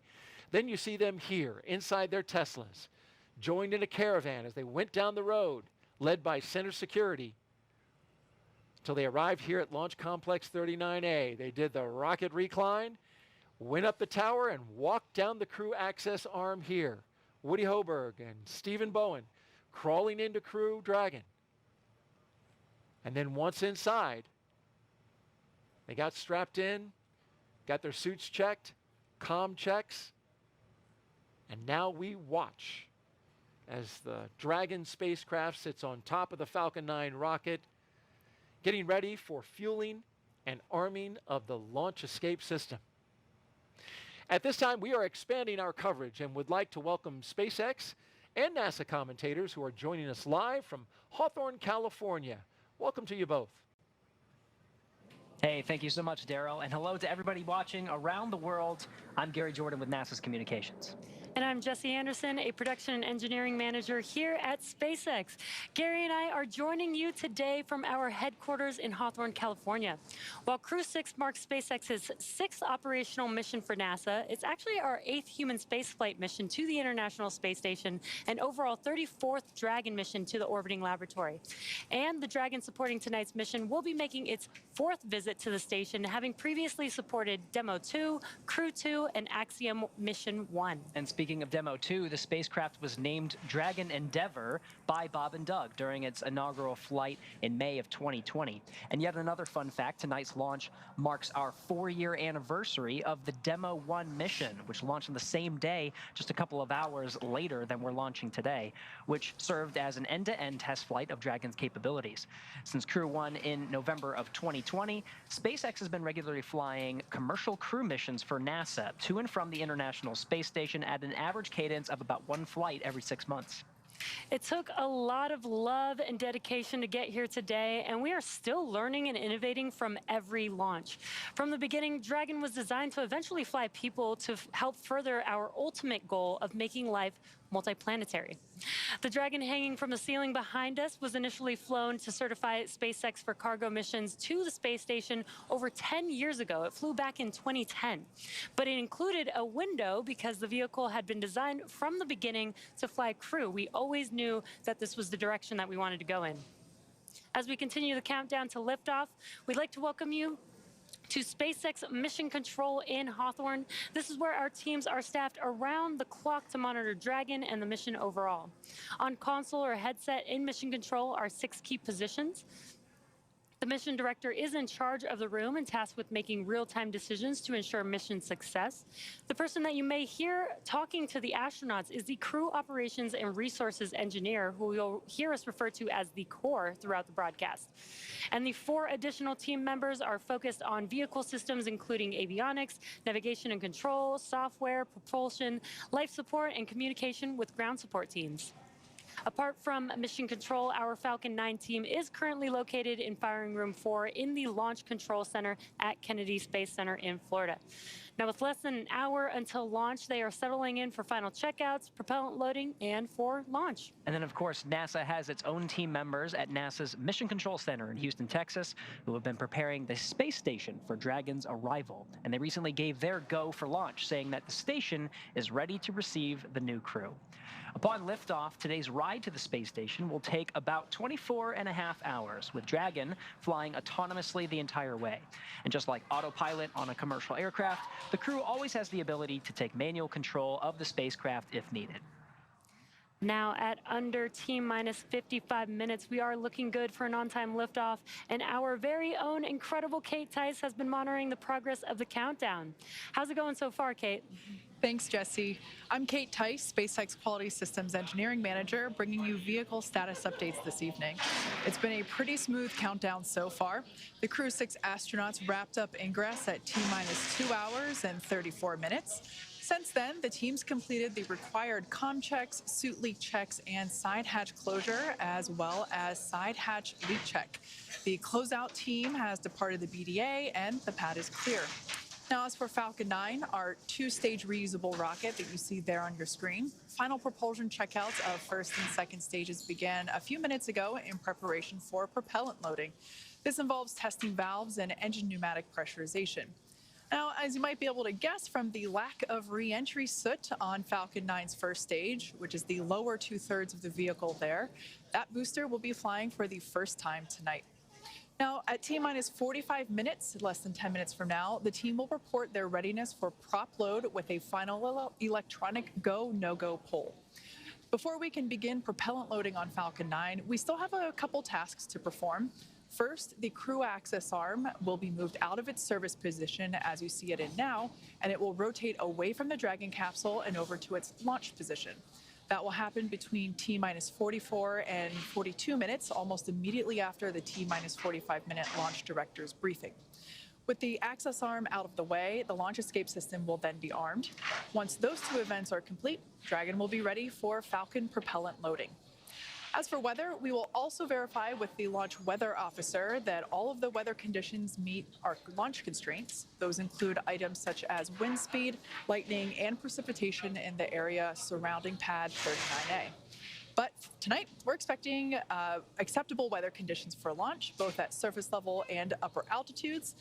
Once again, our probability of violation of those conditions is only 5%, so looking good. The range is currently clear for launch. A worldwide network of ground stations and tracking and data relay satellites, or TDRS, are ready to support, and those are what help us get live views and data as Dragon heads into orbit. Today, we have an instantaneous launch window at 12:34 a.m. Eastern. As I've said before, once we begin propellant load, there is no opportunity to change the T0. The timing for Dragon to rendezvous with the International Space Station is down to the exact second. So today we only get one chance. But the good news, at T-minus 51 minutes and 32 seconds, we are go for launch. Great news. Thanks, Kate. Today's launch marks the 6th time a rotational crew will fly on a commercial spacecraft. And much like our previous crews, today's crew has been training with our teams at SpaceX for the last several months, running nominal and emergency simulations of what the full mission will look like while seated inside of Dragon. And as with every mission, each one of our crew members brings a diverse set of experience to today's flight. That's right, and let's start with the mission's commander. Steve Bowen was born in Cohasset, Massachusetts. He holds a bachelor's degree in electrical engineering from the U.S. Naval Academy and a master's in ocean engineering from the Joint Program in Applied Ocean Science and Engineering at MIT and Woods Hole Oceanographic Institution. In July 2000, Bowen became the first submarine officer selected as an astronaut by NASA. This will be Bowen's 4th trip into space as a veteran of 3 space shuttle missions, STS-126 in 2008, STS-132 in 2010, and STS-133 in 2011. Bowen has logged more than 40 days in space, including 47 hours, 18 minutes during 7 spacewalks. As mission commander, he'll be responsible for all phases of flight aboard Dragon, from launch to reentry. Warren Woody Hoburg is from Pittsburgh, Pennsylvania. He earned a bachelor's degree in aeronautics and astronautics from MIT and a doctorate in electrical engineering and computer science from the University of California, Berkeley. He is also a commercial pilot with instrument, single engine, and multi-engine ratings. The mission will be Hoburg's first flight since his selection as an astronaut in 2017. As pilot, he will be responsible for spacecraft systems and performance on Dragon. Sultan Alneyadi will be making his first trip to space, representing the Mohammed bin Rashid Space Center of the United Arab Emirates. Aboard Dragon, he'll serve as a mission specialist, working to monitor the spacecraft during the dynamic launch and re-entry phases of flight. He spent time in the UAE military prior to becoming one of the first 2 individuals selected by his country when they started their space program just a few years ago in 2017. Alneyadi will be the first UAE astronaut to fly on a commercial spacecraft. Andrey Fedyaev will be making his first trip to space and will also serve as a mission specialist, monitoring the spacecraft during the dynamic launch and re-entry phases of flight. He was selected as a cosmonaut in 2012 and will be the 2nd cosmonaut to fly aboard a SpaceX Dragon. Each of these crew members will be a part of Expedition 68 upon their arrival to the International Space Station. Now let's head over to Kate Tice for another status update on the countdown. How's it going, Kate? Thanks, Jesse. We're coming up to T-minus 48 minutes and 40 seconds. The SpaceX launch teams are finishing final review of data from all the checkouts of Falcon 9 over the last hour. The launch director has confirmed with the launch weather officer that weather meets propellant loading constraints. So up next will be to poll the team for readiness, both to load propellant and to launch. That will be the final poll prior to liftoff. The 7 SpaceX responsible engineers, often called REs, indicate that they are go by electronically voting on the online countdown procedure. The launch director, or LD, also checks with the Dragon mission director, MD, and the NASA launch manager to make sure they are ready. Earlier, you saw the vehicle assembly building called the VAB. The Falcon and Dragon launch team, as well as key NASA launch members, are in the Launch Control Center adjacent to the VAB. You can actually see where they are right now on the right-hand side of your screen. They have a view straight towards pad 39A through those large windows of firing room 4. On your screen, you see there the Dragon capsule with the crew access arm still in the service position. The crew is on board Dragon waiting for the next instructions, which will be to stow the crew arm for launch and to arm the launch escape system. Once the launch director gives the final instructions to the launch team in that T-minus 45-minute briefing, immediately afterward, the crew access arm sequence will be armed and initiated. We should get a good view of that access arm as it swings away from the capsule. That will take about 2 minutes to complete its rotation to move out of the way. The range continues to be go for launch. They continue to monitor the clearance area around the launch pad, as well as the air and sea space around that downward upstream, or the flight corridor downstream from the launch pad. As we mentioned before, we have to make sure that all areas are secure in the unlikely event of an abort. There at Kennedy Space Center, the conditions are predicted to be acceptable for launch.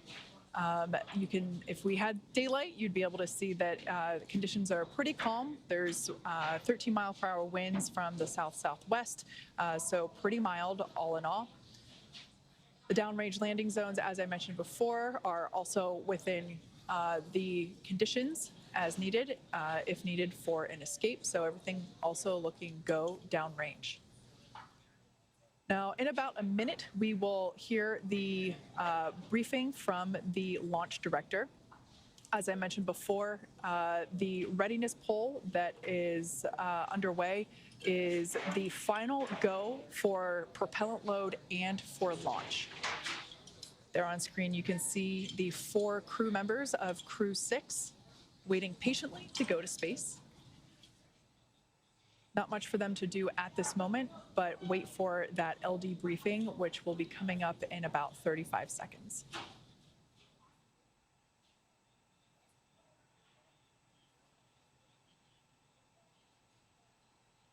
As I mentioned before, the team in Mission Control, as well as the teams in Firing Room 4, they are basically collectively, both with NASA launch team and the Dragon launch team and the Falcon Poll launch is team. complete, and the team is ready for crew access arm retract, propellant load, and launch. Both control rooms are going to lockdown at T-minus 45 minutes and remain in that state until the launch escape system is disarmed. All operators are remain at their console and maintain a sterile cockpit until MD confirms successful disarming of the launch escape system following orbit insertion or propellant offload in the event of a scrub. For non-urgent no-go conditions, brief the CE or LD and they'll approve aborting the countdown. For urgent issues affecting the safety of the operation, operators shall call hold, hold, hold on the countdown net. Launch control will abort the launch auto sequence immediately and proceed into the launch abort sequence. At T-minus 10 seconds, launch control will be hands-off, relying on automated abort criteria for the remainder of the count. Launch control, you may proceed with arming the crew arm for movement.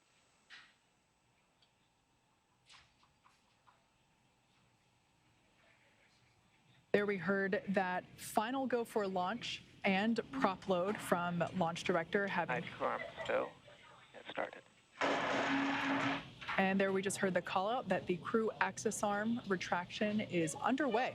So let's head back to Daryl over at Kennedy as they have a live view of that retraction as it happens, and will be the major final physical reconfiguration of the pad prior to launch. Daryl, how's it going? Great, Kate, and thank you very much as we watch the crew access arm move quickly at first and then rotate away from the Dragon spacecraft. There's the view from inside the crew access arm, the white room at the very end of it. As we can see the water tower out there. Hitting another milestone here, Raja, on our way to liftoff. Yep, and the crew is definitely tracking through all this on a timeline. So they're procedurally in 4.100, following that SpaceX is retracting the crew arm and then starting to prepare. The next big step they'll be taking is arming the launch escape system. And then looking forward on the timeline to basically go through the steps for the prop loading. So we talked a little bit about the first broadcast, but there's kind of a key mental note here as well. If there was an emergency pad egress, they probably have some crew coordination of who's going to get to the hatch first, but you definitely want to make sure the crew arm is back in place. So there's this period of time while the crew access arm is not there, the launch escape system is not armed. So Crew access arm retraction complete. You need the arm to swing back to the capsule before you can actually egress. You need to make sure that's there before you step out. Critically important, and we got some beautiful views from our flight operations team, which is not only making sure that the area around the rocket is safe, but also giving us some spectacular views of that crew access arm as it retracted away from the rocket, and there it is again right there. Yeah, it's a great view where you can see both the strong back, which is the structural piece holding the rocket up there now, and then the crew access arm swung back. Open now to the air and the atmosphere. Hopefully no dragonflies that far up, and We had our own dragonflies earlier, Raj. So we're working.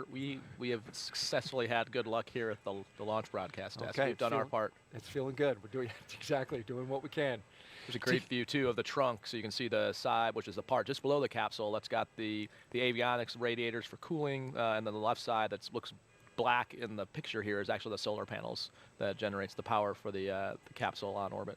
Curious. It looks like we saw a plane off there in the distance, and it could be pretty well off given it's dark and night. That might have been the helo out there potentially too. Ah, very good. Good call. The countdown T-minus 41 minutes and counting, and we're heading down to a launch time of 12:34 a.m. We saw the retraction. That's the last major visual milestone as we prepare for liftoff. Shortly thereafter, we should hear the call out that the launch escape system is armed. And then from there, Raja, we will hear that F9 prop load has started. Yep, and timeline-wise, I'd expect probably about another minute and a half or two. They'll tell the crew to they'll tell them to go ahead and step into the arming. You'll see them putting visors down. You'll probably see them tugging at the restraint straps, just making sure everything is extra tight, making sure you saw, like Andrey before was using his stylus to probably edit some of the weather data they had on their iPad. They'll stow all those things and basically put themselves in a posture where you see them stowing it right now, where you could be in a posture where if the capsule were to initiate a launch escape, you'd be prepared for that. So from the time that is hot, you are pretty much sitting on a live set of Super Dracos that could go off automatically if the vehicle senses a malfunction once the prop loading starts, or it could be manually initiated. So you always want to be ready once that system's hot. Well, Raja, you say it, and then we see it. Calling it out. Remember well from your time as the commander of Crew 3. It's worth noting, you just came back from space. It was, what, May of last year? Yep. Yeah. Yeah, it's good to be back.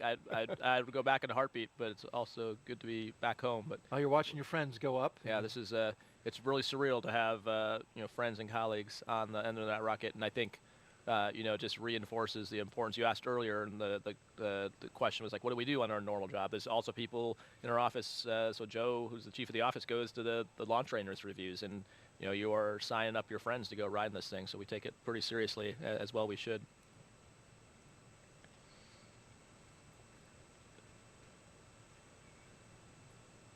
You Crew strapped in? Yep, you can see just by Andrey's left leg, the red of that bag. We were talking about that earlier, but you couldn't Dragon see it. SpaceX, go for Section 6, close visors, armed launch escape system. All right, we're picking up Section 6 on closing the visors and arming the launch escape system. All right, so you see them reaching up to the displays. They're stepping into that section of the procedure, all verbalizing now with the visors down, that the Vox settings are correct so they can hear each other. SpaceX Dragon, visors are closed. We're arming the launch escape system. They have some telemetry on their display that shows them what the automatic thresholds are to make sure they're not violating one of those thresholds before they arm the system. We talked about that earlier tonight, to make sure you don't inadvertently initiate a launch escape. And then we also talked about the flight computer stage, so that's what they're watching to actually know. So you actually hear the thunks because those valves that isolate the Super Dracos are in the capsule, so you can actually see like where that NASA worm is and where the U.S. flag is. Yeah, those are the engines. Those are the engines, there, yeah. So they're right by your head on the inside. So when you arm it, you can actually hear the sound of the valves opening up, and that's what allows prop to flow to the Super Dracos in the event of a launch escape. Can you hear the prop flow as well? Well, hopefully you never hear that sound. Oh, no, okay, so it doesn't bleed in the system? No, okay. No. It just opens the valve. Launch escape system is verified armed. There's the verification of arming of the launch escape system. Right on time with our milestones as we count down. And so for the crew, they're now closing out 4.100, which is their launch preparation procedure. And they're now stepping ahead to what's the prop loading timeline on their displays, which is going to give them times of when is the different tanks are pressurizing and loading. There's no telemetry in the Dragon that tells you what the F9 tanks have in them in terms of amount of fuel. You can see what's in the Dragon, but not the F9. And so you rely on this timeline and the calls from the team to know the status, and that gives you an indication based on the timeline you have if things are behind or ahead or on timeline. The team on the ground can certainly see. Yes, absolutely. Yeah, the ground team can see that all, but that's not all piped into the Dragon. Venting for propellant load.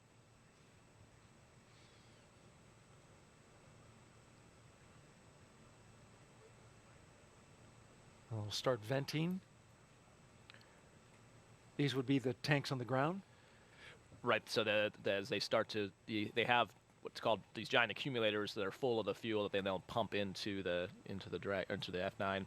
And the two things I learned on our first broadcast attempt, one is that the license plate changes every time. The second that I also learned from you is that you can tell out here how full the rocket is by looking at the level that the condensation comes off the outside of the rocket, which you can't see that on the inside, but that's a good technique for if you're watching on the outside and don't have the benefit of having the displays the crew has or the telemetry the ground has, to just get a look at binoculars if you're standing on the causeway or on TV and know how full the tank is. Outdoor fuel gauge. Yeah. Only if you launch in the humidity of Florida. I don't know if it'd work in the desert as well. But. Well, we get to see launches out at Vandenberg, California, and it's a little drier out there. It still is on the coast, so we have some humidity. But it is quite a sight. It's a definite pro tip. I didn't know that. I've been I've been in the office for 5 years. No one taught me that. Told an astronaut something Yeah. new. I'm feeling proud. But I tell you what, you haven't learned nearly as much as I've learned in my time being in these two launch attempts. And so happy you could come back and count this down. We know our astronauts all around the country are watching. Checked in with Megan MacArthur earlier, had a nice little chat with her. She's watching. Other astronauts from the Corps. The astronaut Corps is roughly, about 42 astronauts? Yep, about that, yep. And then a new class called, they're named the Flies, the 2021 class. The Flies, that's their name? halfway through their training, yep, and looking forward to, they're crushing it as you would expect. Started. And there's the call from the Corps. Yeah, here we go.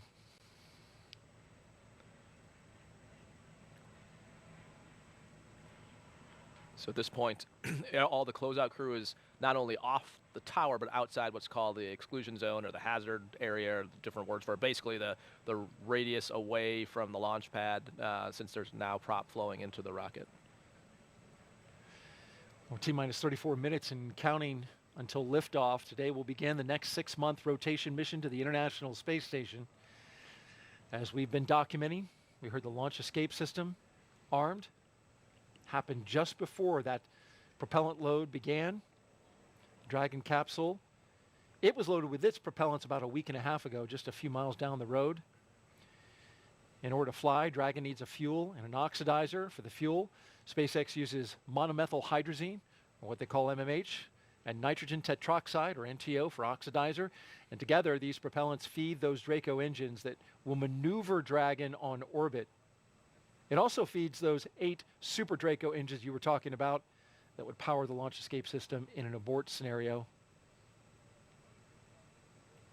And so with that fueling having begun, that means those 8 Super Draco engines inside Crew Dragon are ready. We heard, or rather Raja relayed, that the astronauts can hear those valves turning, getting that system ready to go. Should there be any kind of emergency associated with the rocket or the pad.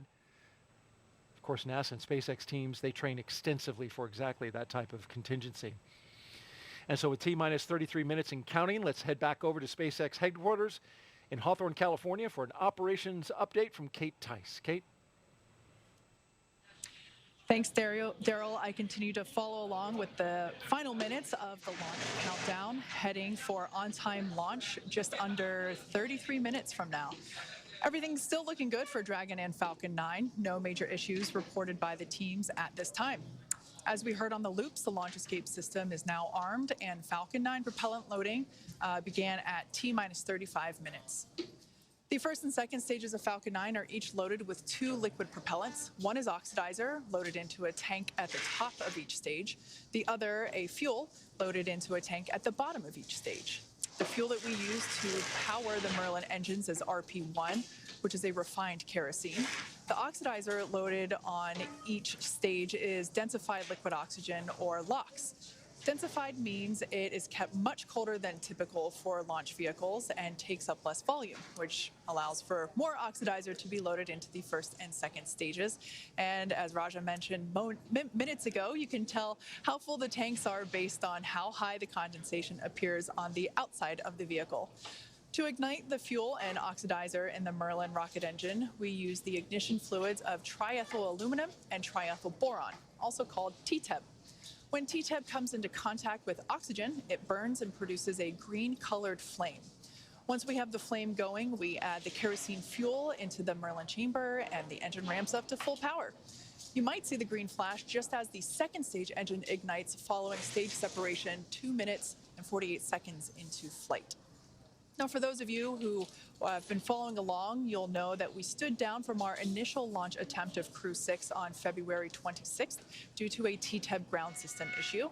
It was determined to be the result of a clogged ground system filter that was impeding the flow of TTEB. SpaceX teams replaced the filter, purged the TTEB line with nitrogen, and verified the lines are ready for launch. Lastly, we're topping off helium into pressure vessels on both stages. That is actually used to pressurize the tanks in flight as the propellant is pulled out and consumed by the Merlin engines. It's very similar to when you're drinking from a plastic water bottle. Helium loading has started. And there's that call out for that cryo-helium load I was just talking about. It's similar to drinking out of a plastic water bottle. You got to let some air back into the bottle to keep it from crumpling. Now, on board the spacecraft, the astronauts are monitoring the systems while propellants are loaded into the Falcon 9 below them, as you can see on the right-hand side of your screen. The crew's training in the simulator here at SpaceX headquarters in Hawthorne, California, actually included playback of sounds recorded in Dragon capsules during recent flights. So all of the sounds that they're hearing now, not only did they hear before in our previous launch attempt, but they heard it during the training simulations as well. As for the range, they continue to report no problems, and they are go to support launch. Weather also looks great. As I mentioned before, our probability of violation for the launch constraints is only 5%, so really good on that front. As a reminder, today we have an instantaneous launch time. So at this point, if we hear a hold for any reason, we will have to stand down and target our backup launch opportunity tomorrow, just under 24 hours from tonight's planned launch. At this point in time, at just under T-minus 29.5 minutes, I'll turn it back over to Jesse and Gary for an overview of events that we'll see after liftoff. Awesome. Thanks, Kate. For Crew 6, the astronauts' flight to station will take about 24.5 hours. And as we wait for that T0 mark coming up in just about 29 minutes, the ground operations teams are doing a series of system checks to make sure that both the Dragon and the Falcon 9 are ready for launch. You're going to be looking at a live view of our teams at the Cape as they prepare for liftoff. Now, as we wait for that launch clock to hit 0, we wanted to give you an overview of what the ascent portion of that mission is going to look like. Once we hit T0 and a successful launch occurs, we will watch Falcon 9 and Dragon lift off from historic launch pad 39A and make their ascent. At about 50 seconds into flight, Falcon 9 engines will throttle down to help pass through the period of maximum dynamic pressure on the rocket, or what we typically refer to as max Q. It's worth noting that once we hit that max Q point, the vehicle will be going supersonic. Once we are through the period of maximum dynamic pressure, we can throttle up our 9 Merlin engines again. From there, at about 2.5 minutes into flight, we have a series of 3 events that will happen in rapid succession. First is MECO, or main engine cutoff. This is where all 9 Merlin 1D engines shut off in preparation for stage separation, which is our second event. This is where the first stage detaches from the second stage, with the first stage making its way back to Earth from landing, as the second stage continues on its journey with the third event, SES-1, or second stage engine start number 1, where the MVAC engine lights up and propels the second stage, along with our Crew 6 astronauts, into orbit. As Stage 2 heads towards its targeted drop-off orbit, Stage 1 will execute 2 burns in order to make its way back down home on Earth. The first is the entry burn. That's where 3 of the M1D engines will reignite and then shut down again. Now, this helps to slow the stage down in preparation for entry back into the Earth's atmosphere. And while the first stage is heading back to Earth, the second stage will cut off its 1 Merlin engine that was ignited right after stage separation. Once this happens, we'll wait for confirmation of a good orbital insertion. About 90 seconds after Dragon gets into orbit, Falcon 9 will land back on Earth. The landing burn is just a single engine burn, but it's powerful enough to bring the vehicle's speed down rapidly in order to land on our drone ship at about 9.5 minutes into the mission. And while the Falcon 9 first stage is landing, Dragon is preparing to separate from the second stage. At about 3 minutes after the second stage gets into orbit, we should have a great view of Dragon with its 4-person crew drifting away from the second stage. Once Dragon is a short distance away, it'll begin checking out its Draco maneuvering thrusters to make sure Dragon continues to increase separation distance from the second stage. It's worth noting that these are not the Super Draco engines that would be used during an abort scenario. About 40 seconds after separation, Dragon's nose cone deploy sequence will begin.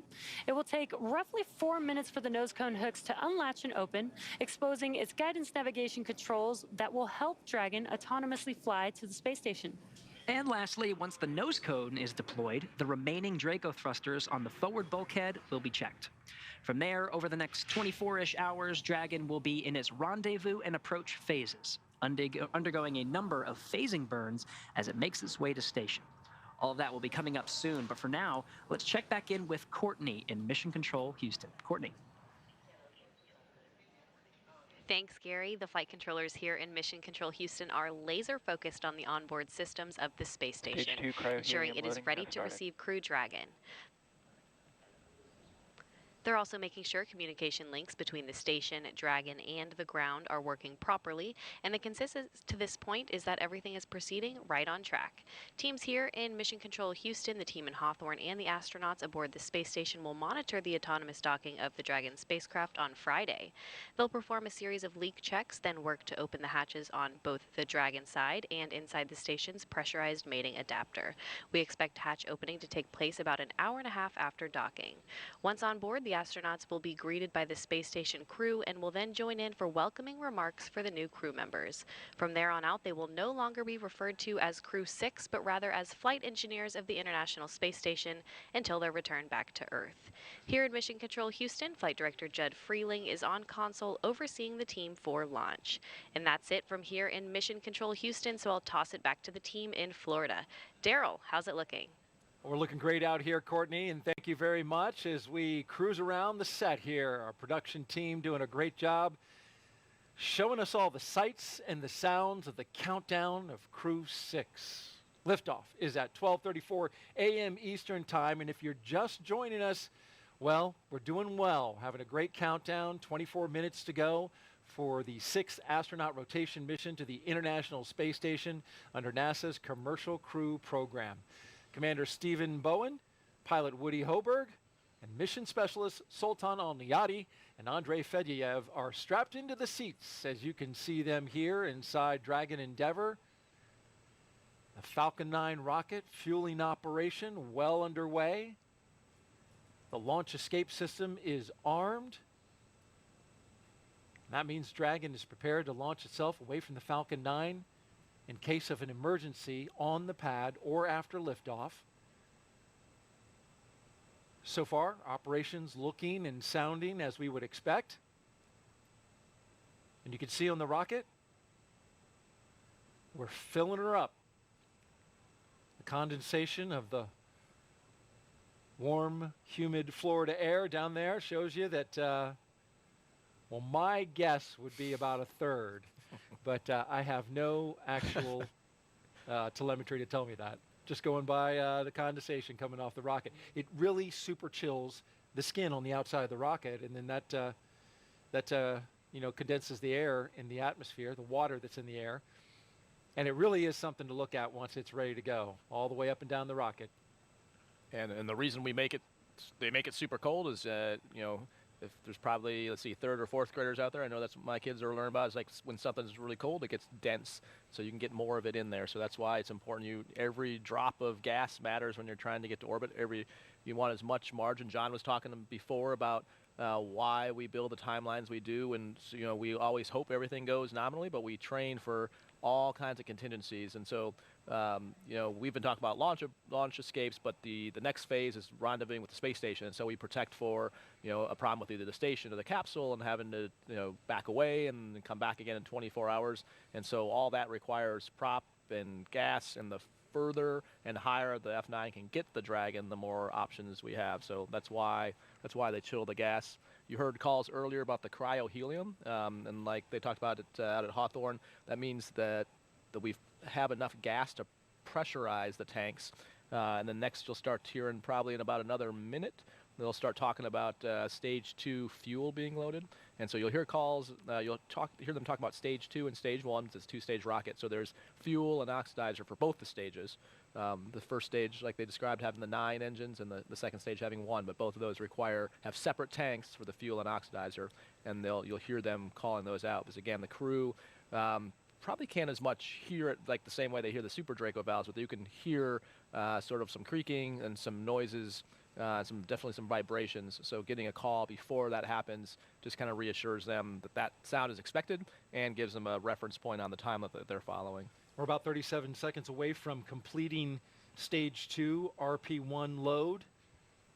In the meantime, let's tell you about the crew. The commander of Crew 6 is Captain Stephen G. Bowen. He hails from Cohasset, Massachusetts. Married with 3 children, holds the title of first U.S. Navy submarine officer to be selected as a mission specialist by NASA. Captain Bowen is also a veteran of NASA space flights, including the space shuttle flights on STS-126, 132, and 133, the only astronaut to ever go consecutive back-to-back shuttles. Sitting next to Stephen is pilot Warren Woody Hoburg, the 37-year-old from Pittsburgh. He studied aeronautics and astronautics from MIT before getting a doctorate in electrical engineering and a computer science degree from the University of California, Berkeley. During grad school, Hoburg worked as an EMT with the Yosemite Search and Rescue. Crew 6 will be Stage Hoburg's... 2, RP1 load complete. And there's that load complete. Stage 2 is in the books. We'll load it up. And now you can see the venting off of that liquid oxygen. Talking about Hoburg, this flight will be his first flight since NASA selected him to be an astronaut along with Rajachari's class in 2017, the Turtles.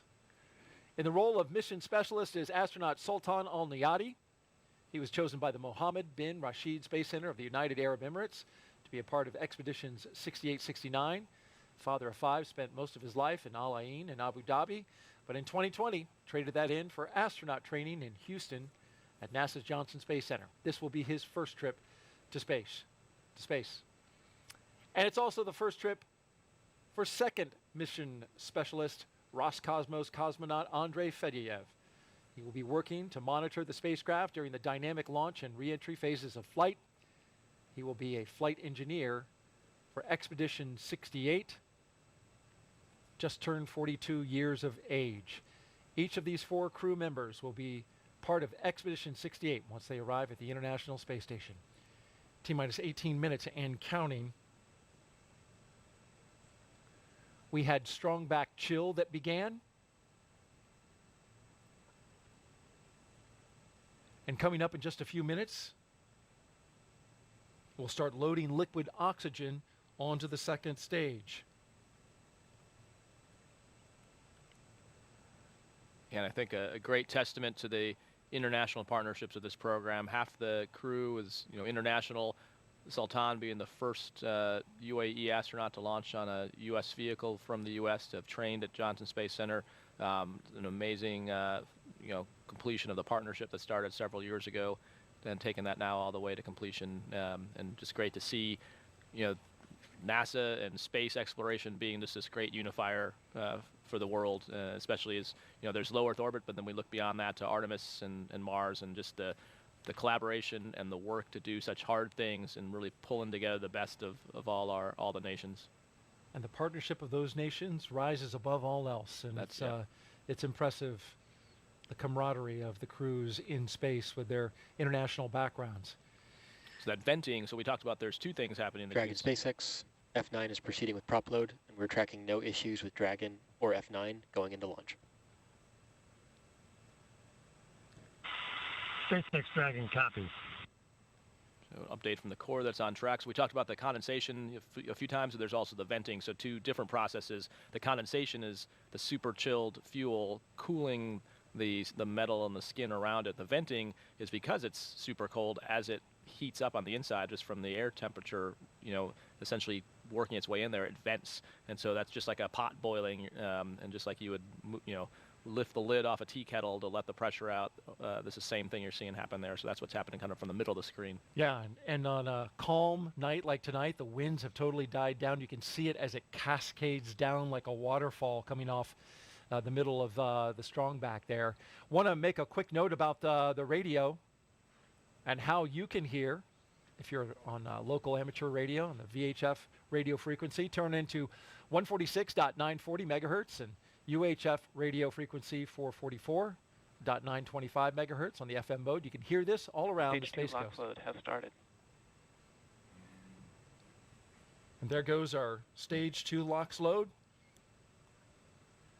on a beautiful night on the coast of Central Florida. For Stage 1, that's going to continue to load, and we'll see that go all the way down to T-minus 6 minutes. In terms of the RP1 load. In terms of LOX, that will continue until about T-minus 3 to 2 minutes on the liquid oxygen side. A lot more volume, of course, in the first stage. Hey, let's throw up a quick social media question. What do you say, Raj? Sounds good. What do we got here? At JSE Garin asks, I am 9 years old and want to know if you can see airplanes on the ISS. I have never heard that question. So actually, Megan MacArthur had a cool post where she took a picture of the ground and you can see the contrails of a plane. So you can't see a plane if it's not what we call conning, meaning contrails. If you can find the contrails, then you can follow it back to find the plane, but it's super hard to find an actual airplane that's not in the contrails. We also spent some time on Crew 3 trying to see who could one-up each other to find ships. So you can cheat and look around the Panama Canal to see if you could find ships there, but you need binoculars to help yourself. But if you know where to look or along the shipping lanes, you can usually find some ships. And then airplanes, if you look around like the places like over the Atlantic where you can look for contrails and find planes, but absolutely you can see them. What a great answer. Didn't know that. Thank you, Raj. Let's head out to Kate Tice now. Thanks, Daryl. Everything's still looking good for launch of Falcon 9 and Dragon Endeavour just under 15 minutes from now. Now, for those just tuning in, Falcon 9 began propellant load at T-minus 35 minutes. Around T-minus 20 minutes, Falcon 9 completed loading of RP1 fuel on the second stage. Fuel loading on the first stage remains underway, and it is approximately 80% full. It will finish around T-minus 6 minutes. Falcon 9 is also underway with loading of densified liquid oxygen, and that will wrap up at T-minus 3 minutes for the first stage and T-minus 2 minutes for the second stage. Coming up, we'll perform checkouts of the thrust vector controllers, a procedure called TVC wiggles. We'll command Falcon 9 to activate those thrust vector controllers and actually wiggle the engines a couple degrees. This verifies that those engines will be able to move while in flight, which is how Falcon 9 steers itself during the ascent phase. Dragon Mission Director and team reporting no issues. Communication checkouts are complete, the crew access arm is retracted, and the launch escape system is armed. And as you can see there on the right-hand side of your screen, the crew is strapped in and ready to go to space. Everybody looks pretty calm and chill, given that they are going to space in 13 minutes. Final instructions to the crew will come at T-minus 10 minutes. The crew displays will be configured for launch, which give the crew insight into how the launch is proceeding and provides constant updates on vehicle health. At T-minus 5 minutes, we'll then be in terminal count, and Dragon will transition to internal power. We'll hear continued status callouts from SpaceX Mission Control as we get closer to liftoff. The ranges go, all secured air and sea space remain clear, and as you can see, weather remains gorgeous, and everything still remains inbound for the launch criteria. So all in all, Falcon 9 and Dragon Endeavour, all systems remain go for launch in just 12 minutes and 34 seconds from now. All right, thank you very much, Kate. And take a look at this picture. Before their flight, Crew 6 got a picture with what was supposed to be their booster. Actually got swapped out for a brand new booster, but anytime you get that close to the hardware, it's a cool thing. Brand new booster launching tonight. And at the time Falcon 9 and Dragon launches, The International Space Station, which is being tracked right here by Mission Control, will be 260 statute miles over the Bristol Channel, southwest of Cardiff, Wales. Crew 6, once they get off the ground, will spend the next 25 hours chasing down the International Space Station for a rendezvous at 1:11 a.m. Eastern Time tomorrow. It'll be Friday.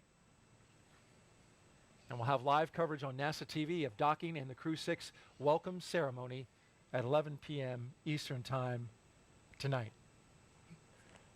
Final thoughts, Raja? Yep, as we get ready to lift off. Yeah, so right here, they're at 10 minutes. They'll probably say some thank yous to the ground. A lot of people got them here. You're going to see them messing with the displays. So Woody and Steve will be putting up what's called forward views on the outside displays, so the mission specialists can monitor the parameters. That's how they monitor anything that would how the performance is doing. In the center display, they'll bring up the event details that show the launch, and you'll see them put their hands down once they get closer to launch, and they'll have this display up so they can basically watch. They'll have everything configured, and that's what they talk about, configuring for launch, so that you don't have to touch it during the launch itself.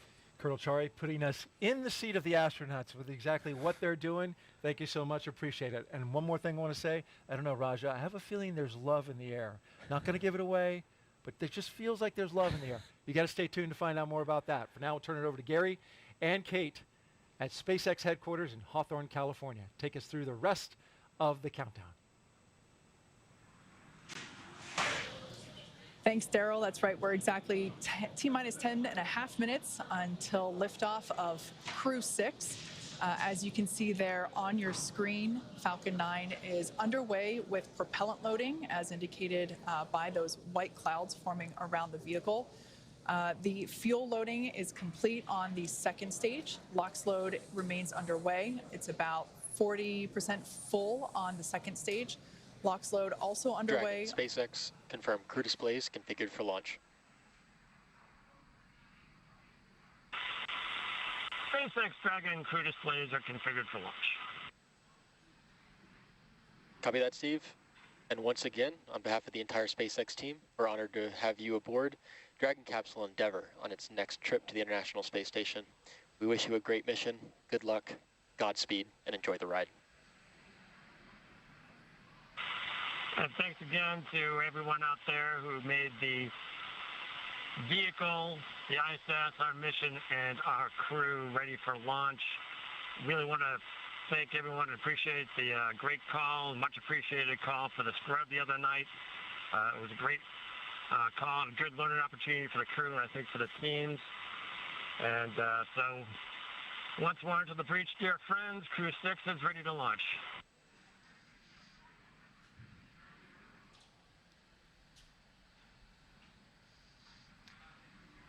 Some nice words there between the crew, as you see there on your screen, and SpaceX Core, located here at SpaceX Mission Control, which a live view there on your screen.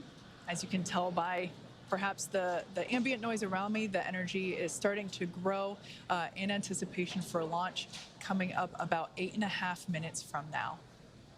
That's right. The energy is high here, Kate. Now at that T-minus 10-minute mark, we heard the good luck and Godspeed from the teams here in Mission Control in Hawthorne, where that crowd is gathering. Meanwhile, we're tracking the loading of fuel and oxidizer on the first and second stage. Second stage filled with fuel right now, continuing to fill with oxidizer. It'll be the last of the tanks to fill. Stage 1 continuing to be underway. At the 10-minute mark, you heard that call for configuring the crew displays for launch. That was confirmed.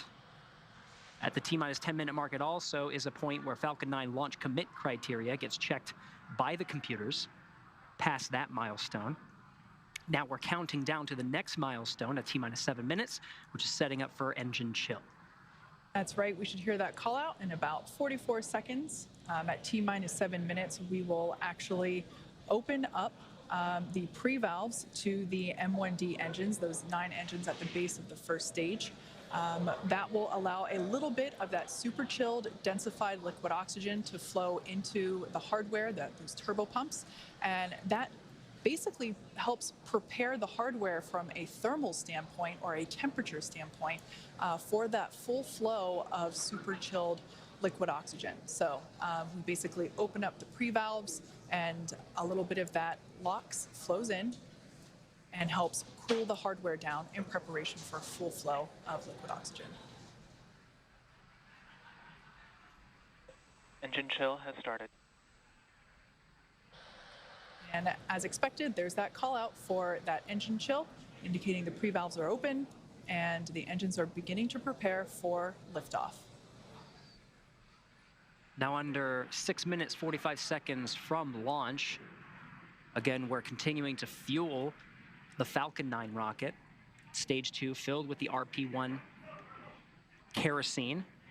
At the T-minus 6 minute mark, we should hear a call out that the stage 1 RP load is complete. They're just topping that off. Liquid oxygen on both the first and second stages come next. RP-1 load complete. And there's that confirmation. We're counting down to T-minus 5 minutes at this point. At T-minus 5, the Dragon is configured for terminal count. And at terminal count, Dragon is switched to internal power, right now receiving power from umbilical lines from the ground. Also at just under 5 minutes, we'll be waiting for strong back retract. The arm that's currently propping the Falcon 9 and Dragon up, we'll see the clamp arm start to open, and the strong back itself will tilt about 2 degrees off from where it is now at a 90-degree position. Just a little off, and then it'll get out of the way completely upon liftoff. Then, of course, comes the, after the strong back retracts, comes the completion of liquid oxygen loading on both the first and second stage. For now, T-minus 5 minutes, 15 seconds. We're going to stand by for that call of configuring for terminal count. Crew 6 in their seated positions and ready for launch. Dragon is in configure for terminal count. Tanks are pressurizing for strong back retract. All right, and we heard both of those calls. Dragon onboard computers are going to take control of the vehicle. We should be seeing the clamp arm at the very top of the second stage, right underneath where you see the unpressurized trunk of Dragon, which is indicated by the half black and half white indicators, the black being the solar panels that provide power to the Dragon on its transit to the International Space Station. Now that confirmation of strong back retract, we should be able to visually see that strong back. The strong back will retract about 2 degrees away from the vehicle. Then at liftoff, the strong back will actually go back to 45 degrees. That strong back is part of the transporter erector, which provides the liquids and gases and electrical connections to the vehicle.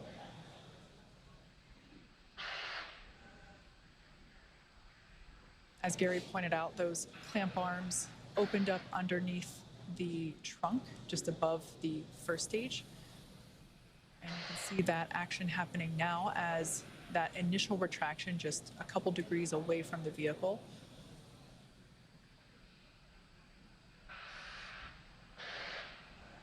At this point in time, fueling remains underway, propellant load remains underway. All fuels are loaded. That RP-1 liquid oxygen load Stage 1, lock flow complete.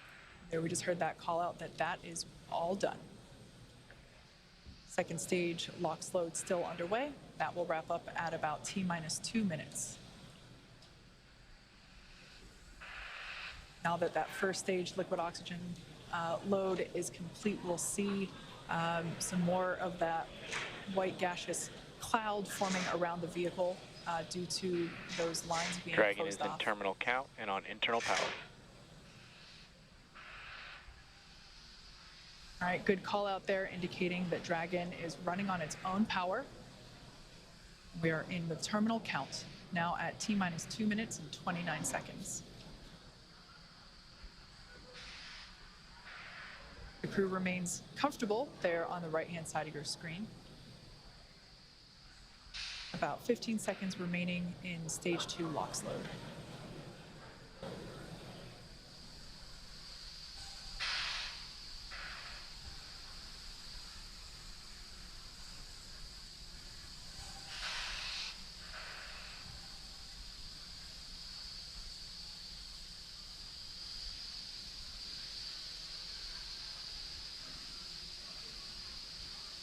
Stage 2, lock flow complete. Dragon is in auto idle. You heard those calls. The Falcon 9 fully fueled with RP-1, rocket fuel, as well as the liquid oxygen. That call of Dragon is in auto idle. There's going to be a series of calls. Started. Expect landing. There's the gas closeout, purging the lines of the fuel that has supplied the Falcon 9 with RP-1 and liquid oxygen. Also wait for a call of the arming of the flight termination system. The Dragon flight computers are configured for launch. Flight termination system will allow Falcon 9 to talk to Dragon on the ride uphill. Terminate the flight, issuing an abort. Startup. Dragon is in countdown. T-minus 1 minute and counting. Dragon is in countdown. Everything's looking good for launch.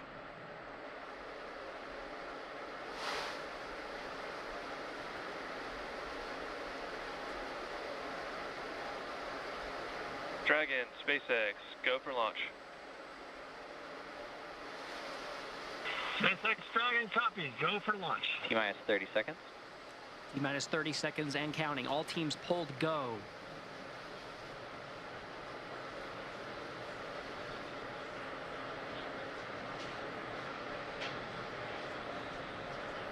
Fifteen seconds. Ready for an on-time launch for the instantaneous T-minus 10, 9, 8, 7, 6, 5, 4, 3, 2, 1. Engines full power and liftoff. A Crew 6. Go Dragon, go Falcon. Now launching on Endeavour's fourth flight to the International Space Station. Vehicles pitching downrange, 1.7 million pounds of thrust provided by the 9 Merlin 1D engines on the first stage. Hearing good calls, stage 1 propulsion is nominal.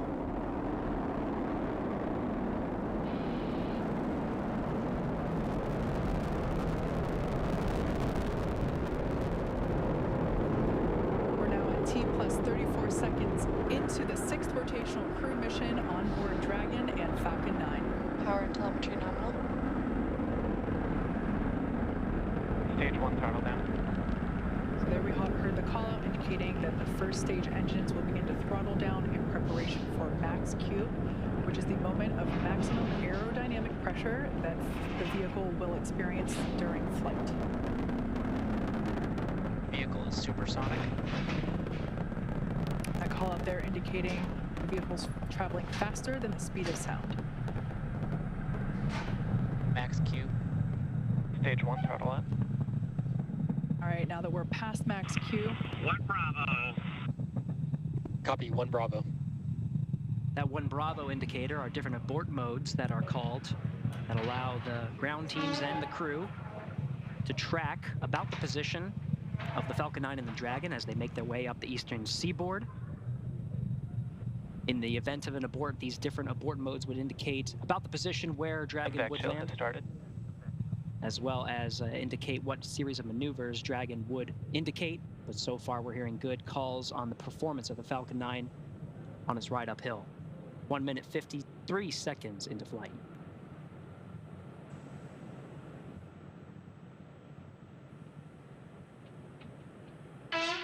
We're about 30 seconds away from main engine cutoff, which will be followed quickly by stage separation and second engine start, which is the ignition of that MVAC engine on the second stage.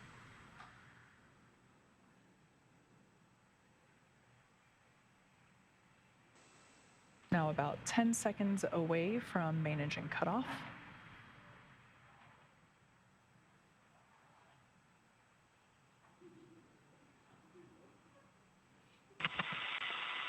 Two Alpha. Copy, 2 Alpha. Stage separation confirmed. There you can see on your screen confirmation of stage separation as well as ignition of that second stage engine.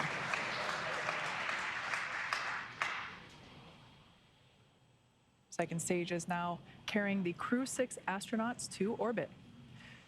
Beautiful view there on the left-hand side of your screen coming from the first stage.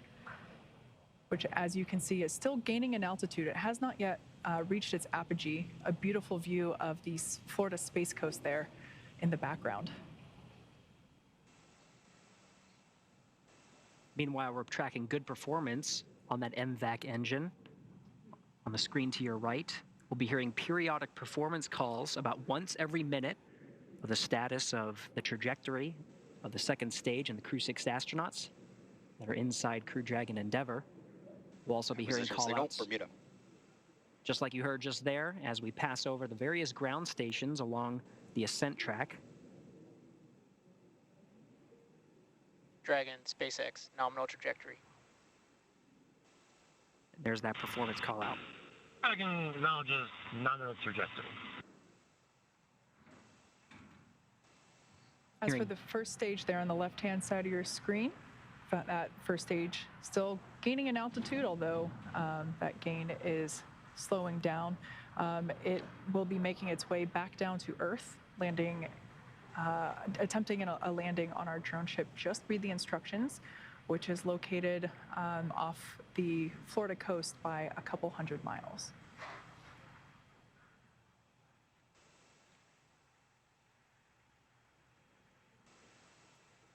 The MVAC engine on stage 2 burns for 6 minutes after second stage ignition.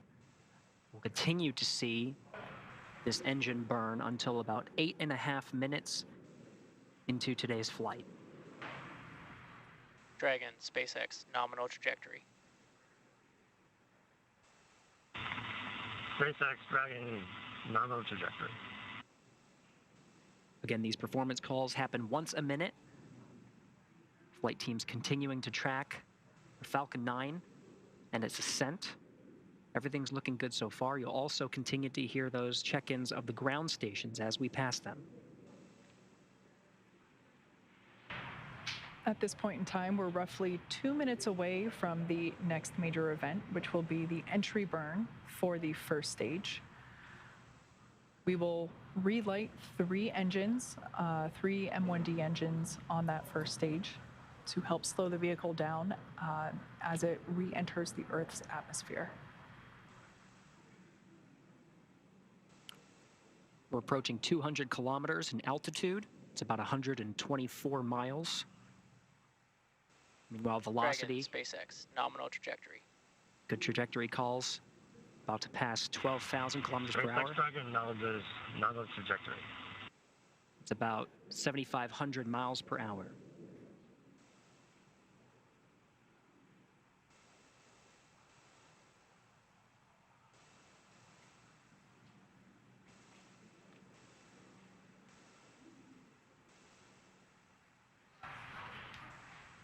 Everything looking nominal for both first and second stages.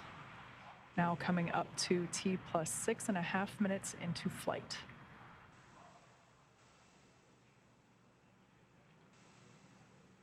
Mostly what we're hearing now are the performance calls in the second stage. In about a minute is when we'll see a series of events in rapid succession. It's been a pretty good pace since second stage ignition. About less than a minute from now, we'll start to see Dragon, more action on the SpaceX, first stage. Nominal trajectory. SpaceX Dragon, nominal trajectory.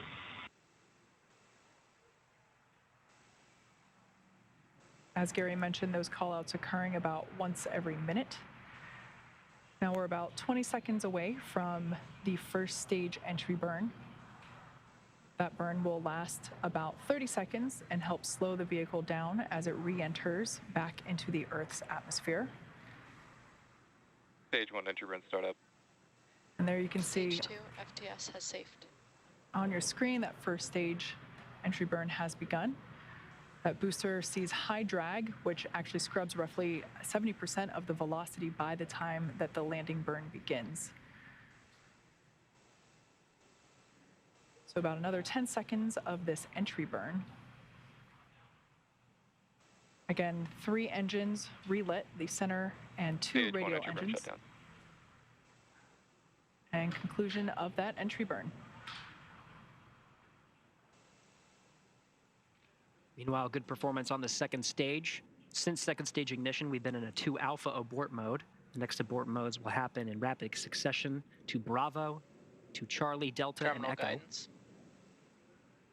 Each indicating different series of maneuvers in the event of an abort scenario, but as you've been hearing through the periodic checks, we're seeing good trajectory, good performance on the Dragon and Falcon 9.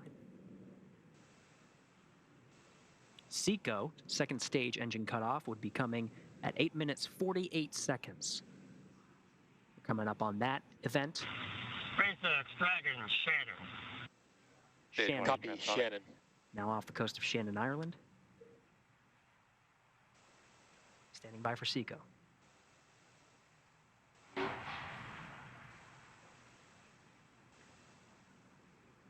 MVAC shutdown. Stage 1 landing burn. And there we heard the call out indicating that landing burn. Dragon, SpaceX, we have a nominal orbit insertion. Great news there for SpaceX Dragon copies nominal orbital insertion. Launch escape system disarmed.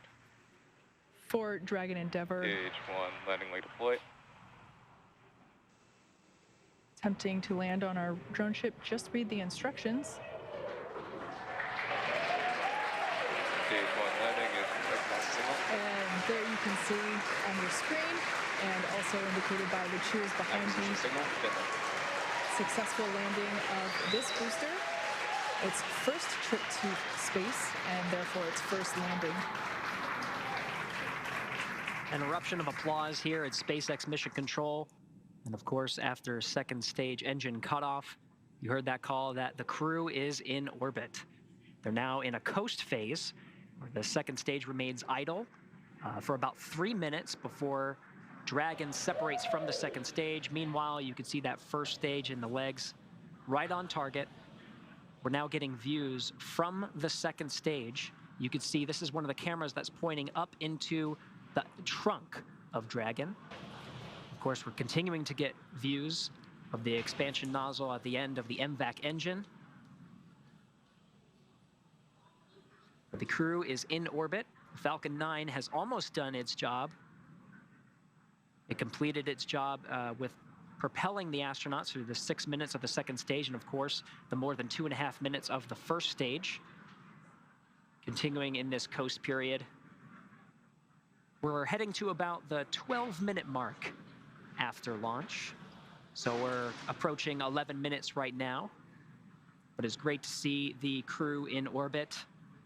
Of course, we are waiting for that separation. You can see this view right here of the MVAC engine. The second stage really in just an idle position, really just coasting, not many commands being issued from the Falcon 9. But of course, at the very end, we'll actually issue the command for separating the Dragon from the Falcon 9. You'll see a series, you may see a series of burns. The Draco engines on the service section of the Draco will fire and increase separation distance from the second stage. Once again, live view there from the second stage looking up into the trunk, which of course is the unpressurized section that goes along with the Dragon capsule to the International Space Station. That's where we are able to store basically cargo that is able to be exposed to the vacuum of space. So a great view there looking up into the trunk. That will be hopefully the first views that we get of that separation event, which we're expecting here any second.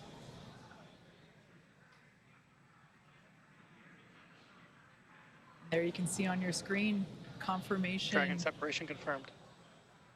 Of that separation confirmed. Dragon Endeavour is now floating free in space. That's right, the Falcon Dragon 9. CE here. Welcome to orbit. Congratulations. Your flight is exactly 4 years after the flight of the Demo 1 mission. Like Andrey said, all the best things take 2 tries. Happy that we could get you off tonight. If you enjoyed your ride, please don't forget to give us 5 stars. Over to LD for some words. Also, a friendly reminder to put your sushi orders in for CRS 27. Have a safe ride to the space station, and we look forward to seeing you when you get home. Thank you for flying SpaceX. Expected loss of signal, Bermuda. And SpaceX Dragon copies all. That was fantastic. Thank you.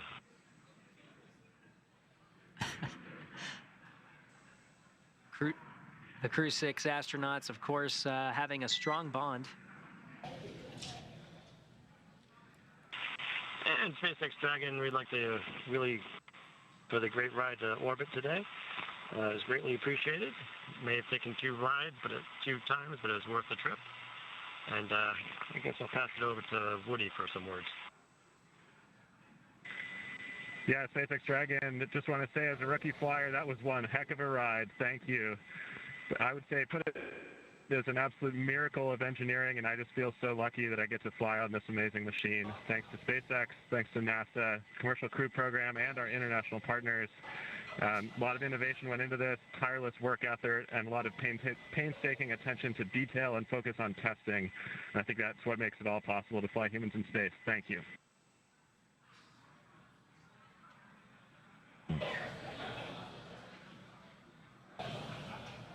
Some really nice words.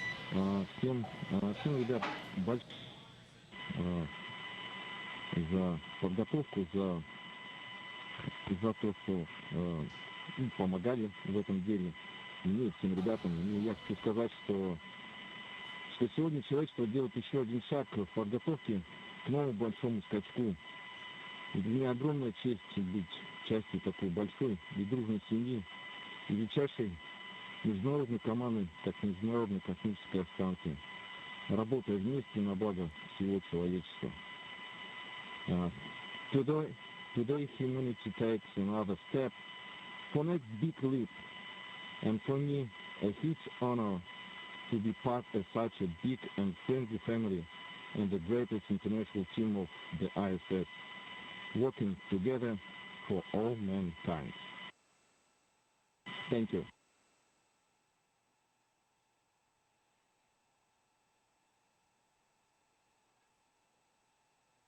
Well said, everybody. Allow me to say a few words in Arabic first. السلام عليكم ورحمة الله وبركاته. الحمد لله وصلنا الفضاء. بس بغيت أشكر أمي وأبوي وأشكر عائلتي. شكرا للقيادة الرشيدة وشكرا لمركز محمد بن راشد للفضاء اللي أعطوني الثقة هذه.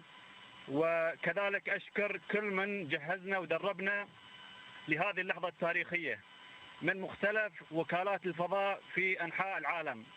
شكرا لكم جزيلا. شكرا SpaceX لإيصالنا للفضاء. I would like to say thank you for everybody. Thanks to my parents, my family, thanks to our leadership, the Mohammed bin Rashid Space Center for their trust. Thank you for everybody who trained us and got us ready for this mission. This is incredible. Launch was incredible, amazing. Thank you so much. And last but not least, thank you NASA, thank you SpaceX for flying us to space. Go Dragon, go SpaceX. And allow me to introduce our fifth crew member. His name is Suhail, and Suhail is the Arabic name for the star Canopus. And in the Middle East, we anticipate the appearance of Canopus because it marks the end of summer and the beginning of cool time. And Canopus is actually the second brightest star in the night sky. And this is the second flight for Suhail because he flew with astronaut Hassan Mansouri in 2019. And many people think Suhail is an alien, but to me, on Earth in a spacesuit, but with high ambitions. Thank you once again, and talk to you from the ISS.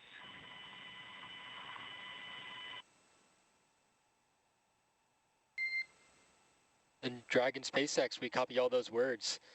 At this time, I can provide you an update that we had nominal dehumidifier activation and service section Draco checkouts. For your awareness, on hard capture hook 5, we did swap to backup motors, so you'll see that the nose cone opening did swap to backup. However, all hooks did indicate that they were traveling and look good on backup. Acquisition signal. SpaceX Dragon copies, and we see that on the display.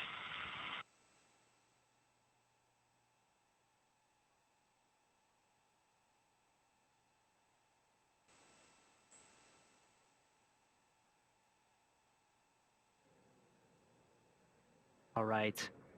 Very dynamic time. Of course, the Falcon 9 delivering the Crew 6 astronauts into orbit after the 9-minute ascent. We heard those great congratulatory words from each and every member of Crew 6, who of course had a strong bond with the teams here in Mission Control and SpaceX. That call you did here to the crew was about the nose cone. The nose cone is deploying now. They were troubleshooting an issue with one of the hooks, but switched to backup motors, and we're seeing that nose cone deploy now.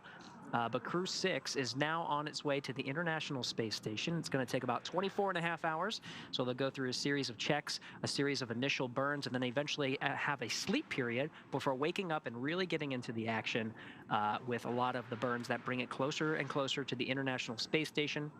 It'll be docking to the Zenith port. We're now getting views from the Dragon, and that's the nose cone deploying that you're seeing right now on the end of the Dragon. And Kate, this really sets the crew up for some of the major burns here. That nose cone deploying reveals the 4 forward bulkhead Dracos that do a lot of the heavy lifting, a lot of those significant burns that bring the crew closer to the International Space Station. That's right. The nose cone is basically the pointy end at the top of Dragon. So now with that being exposed, those forward bulkhead thrusters will be able to do their job as Dragon Endeavour makes its way to the International Space Station. Just prior to losing the ground station coverage, we were able to catch a quick glimpse of the 0G indicator. I always love seeing that be revealed as it's always different for each crew and it's always special to the crew members. So I love the words that were shared around that. And I personally have a strong connection to this capsule. This was the Demo 2 capsule, the Crew 2 capsule, the Axiom 1 capsule, and now the Crew 6 capsule. And so it always brings a lot of pride and joy to see this particular capsule fly in space safely once again. So with all that being said, let's head back over to Daryl and Raja, who saw all of the liftoff action live. You guys, I bet it was incredible having seen it from the press site myself a couple of times. I know you can feel it. Tell us how it was to see this crew lift off. Absolutely, Kate, and thank you for the toss back here to the Kennedy Space Center. And on that point, we got to get Raja's reaction first because it was his first launch. He's been on a rocket. He's been to space. Let's see the outside. First time watching a launch. Yeah, that was awesome, Daryl. It was better than I expected. So I think a much more throaty, rumbling sound once it started to pitch over, and a beautiful night here, so we could see the second stage light. We could actually see the throttle down for from stage 1 to stage B, which was really cool. Saw the separation, saw the light go out when the first stage separated, saw the second stage light, and got to watch it pretty much all the way to 2 Bravo. It was pretty impressive. To 2 Bravo. Sorry, those are different launch escape phases. So yeah, it was awesome seeing it from the ground and just kind of thinking through what that ride was like a while ago. But I'd rather be on the inside than the outside. But it's pretty here with us. But it's pretty impressive from both views. Yeah, we're so glad to that see we them, and exciting that they're on the way to the space station. So happy for them. No doubt. Congratulations to not only the crew that is getting up into space, but also everyone who helped make it possible. It takes a tremendous number of people in order to pull that off. And that roar, right? Did you feel it in your chest? Yeah, so on the day of, you can hear it, you can feel it there and you can feel it here. You could actually feel the vibration. They can actually bodily, it's actually vibrating your body, Visceral, the ground around you. And I think just the coolness of it, it's almost daytime around the launch pad when it first lit, just with the humidity, the temperature dew point spread right now. There's a lot of moisture in the air, so just the reflection of the light, you actually couldn't even see the top of the rocket. It was the plume lit up the whole horizon. So basically, as far as you could see, 180 degrees here, it just looked like daylight for the first about 20 seconds. So it was really, really cool. Well, your first launch, watching. Yep, I'll be back again. Yeah, we're ready to see another one. We love it. Fantastic. All right. As I mentioned before we got to the terminal count and ascent, I said there was a little bit of love in the air, right? Well, why is that? Well, a gentleman by the name of Sabi Farouk brought his girlfriend to the Banana Creek launch viewing location and proposed to her right at liftoff. They're both from Denver. we have a picture, and there it is. There's Sabi and his girlfriend. Now fiance. And now fiance. Tamori. And she's sporting the ring. Congratulations to them. What a special thing to do. He had planned out this because during their, when they first met, they had their first kiss at a rocket launch. And so he wanted to bring her back to propose, and it happened right here at the NASA Kennedy Space Center. What a neat love story, cool, huh? Yeah, what a great story, yeah. Congratulations to both of them. And so now let's turn it over to Jasmine, who is with a special guest with some post-launch reaction. Jasmine. Thank you so much, Daryl. Here on the balcony of OSB-2, we had a great view of launch, and the crowd around us just erupted in cheers. It lit up the night sky. Joining us now is Kennedy Space Center Deputy Center Director Kelvin Manning. Thank you so much for being here. Well, it's great to be here, Jasmine. We are so glad to have you. And Kelvin, first question is easy. What did you think of launch? It was spectacular. And anytime we're putting people on a rocket makes it even more special. So we launch satellites, we launch all kinds of things, but tonight it was Steve, Woody, Sultan, and Andrey, watching them walk out, saying goodbye to their families, and for us to get them off safely onto the International Space Station, that's a huge accomplishment. It really is a huge accomplishment. Daryl just mentioned love in the air, and we saw that great proposal at Banana Creek. And Commercial Crew is really the perfect marriage of our commercial and our international partners. Isn't that right, Kelvin? Absolutely. So government, industry, and international partners, it's kind of like a modern day, what we strive to have like Star Trek. You have all these people from different planets, and we're just getting started here. So maybe one day we'll have people from other planets as well. We really are just kicking things off. And you mentioned, you know, the astronauts flying on today's mission, and that you've actually been on the selection panel for a few of the astronaut classes before. One of those was the Turtles. So pretty exciting for you to get to see Woody fly today, right? Oh, absolutely. Special guy, and really looking forward to seeing him on orbit and then getting him back home and hearing his stories. Yeah, we're looking forward to having him back, as well as the rest of Crew 6. And this was really a great way to kick off the launches of 2023. We mentioned earlier with Janet Petro that we are looking at over 90 launches this year. So what else is going to station in the next few months? Okay, we got a cargo resupply mission, CRS-27. We have Boeing's inaugural flight of the crew flight tests, looking for Sonny and Butch to sometime this spring to fly the CST-100 Starliner to station. That's a huge deal. And we got another commercial Axiom mission that'll go to the space station, and then we'll look at Crew 7 to follow these guys in another 6 months or so. Wow, a lot of work going on here at the Kennedy Space Center. Kelvin, any final words of thanks that you want to give to the workforce here? Yeah, it's all about the team, and this is America's space program. You talked about our industry partners, our other government partners, and our international partners. We have a lot to be proud of, and like we said, we're just getting started. So thank you, Jasmine. Of course, and this really is the dream team. We appreciate you being here tonight, Kelvin. All right, thank you. Daryl, back to you. Thank you so much, Jasmine, and you see her working the love in there with the CCP. Well done. Thank you very much. Well, the crew is on the way to the International Space Station. We did hear from the SpaceX team that the nose cone hooks at the top of the spacecraft, right? Yep. The Dragon, they went to the backup motors in order to release that nose cone. That's pretty critical to make sure you get that up. Great redundancy with the system there.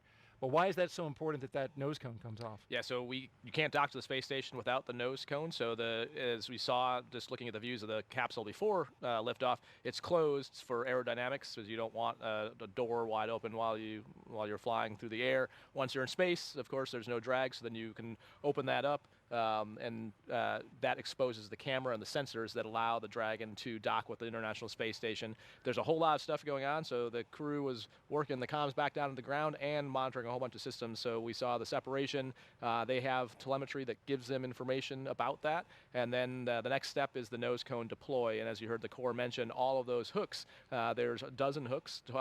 6 of them are holding the nose cone. And then basically each of those hooks has backup and primary motors. So what you heard them describe is one of those went onto the backup motor to open the hook, which is why we have backup motors. Now with the nose cone open, they should be good to continue to the space station. And next thing they'll be talking about is phasing burn, so how they have to catch up. I'm sure there'll be teams looking at the data from that to see if it was kind of like we talked about earlier in the broadcast. Was it actually a problem with the primary motor, or was it just bad telemetry?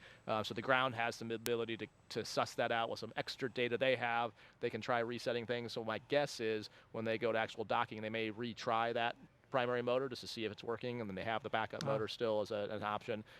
So they still have the redundancy, but they'll sort through maybe troubleshooting that some more, but I don't think it should affect the follow-on. So those hooks are used when they dock? Right, the same hooks. There's a soft capture and a hard capture, a hard hook system that attaches onto the space station. But again, as long as a hard hook system that attaches onto the space station.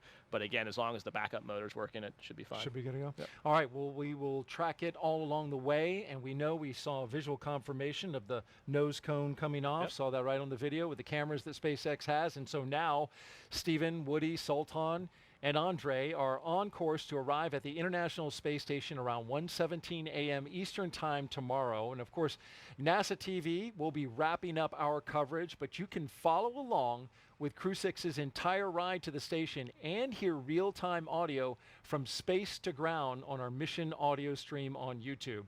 Just look for the link on NASA social media accounts and in the description of the NASA YouTube launch broadcast. And though our coverage here at Kennedy Space Center is concluding, Crew 6's mission has only just begun. And you know it well, Roger, when you go up into the International Space Station, you really enjoyed the ride getting there because that's when the work starts. Exactly, yeah. So it's actually a really nice period of time here. You got some time to look out the window, enjoy your time. You spend a lot of time in the sim, the Dragon sim, whether it's out at Hawthorne or the ones out in Houston. But it's nice to actually now enjoy the ride and take it all in, especially for the three rookies. Get used to some space adaptation, moving around in microgravity before you get on the space station, because as soon as you show up on the space station, man, it is busy. It is fun, but it is busy. Time to get to work. Next up is our post-launch news conference scheduled for 2:30 a.m. Eastern Time on NASA TV. We'll have a live joint docking coverage of Crew 6. We'll have the welcome ceremony starting at 11 p.m. Eastern Time tonight. This will be on Thursday on NASA TV, as well as SpaceX's YouTube channel. And you can find mission updates on Twitter, at NASA, at SpaceX, and on the web at nasa.gov, including that link. We'll have it in there in the description of the mission audio stream if you want to stick with Crew 6 during their entire journey to the space station. Well, before we want to sign off here at Kennedy, I want to thank Rajachari for being on the launch broadcast and sharing your incredible experiences. I learned such an incredible amount. I hope our audience did too. You answered all their questions, and it was fascinating just to listen to all the things that happened. Really appreciate you being here. I'm glad I got a chance to see a rocket launch, and so yeah, I highly recommend coming here to do this so you can get a great view of a rocket launch. It's the way to go. Great plug for the Kennedy Space Center there, Roger. We appreciate that, and good luck to you on your work with the HLS. You're doing a lot of work there with the human landing system for the Artemis program, and people are really excited about that. Yeah, they should be. It is an amazing time. We're seeing what we're doing in low Earth orbit, and that is just the first step, man. We are going back to the moon to stay and onto Mars, and it is a great time to be in space. Congratulations on watching your first launch, and congratulations to the space lovebirds out there at the Kennedy Space Center who tied, well, at least had the proposal and got a big yes. And then, of course, thanks to all of our guests for joining us today. We really appreciate you watching. You are why we do this, right? So here now are some highlights from the journey to orbit off the Earth for the Earth. For Rajachari and everyone here at the NASA Kennedy Space Center, I'm Daryl Nail. Have a great night and keep looking up. Crew 6 on the move inside astronaut crew quarters. Crew 6 walking outside of astronaut crew quarters for the second time. Andrey Fedyaev, Woody Hoburg, Stephen Bowen, and Sultan Alneyadi. With the crew departing the Neil Armstrong Operations and Checkout Building, the full security escort across NASA's Kennedy Space Center to Launch Pad 39A. The commander and pilot, Stephen and Woody, making their way inside Dragon. There go our 2 mission specialists as they cross the hatch, being very careful. It's a 5-point harness just to save wear and tear on the suits. A lot of times the ground crew will help with doing that. As we watch the SpaceX closeout crew close the hatch to the Dragon capsule. 3, 2, 1. Engines full power and liftoff of Crew 6. Go Dragon, go Falcon.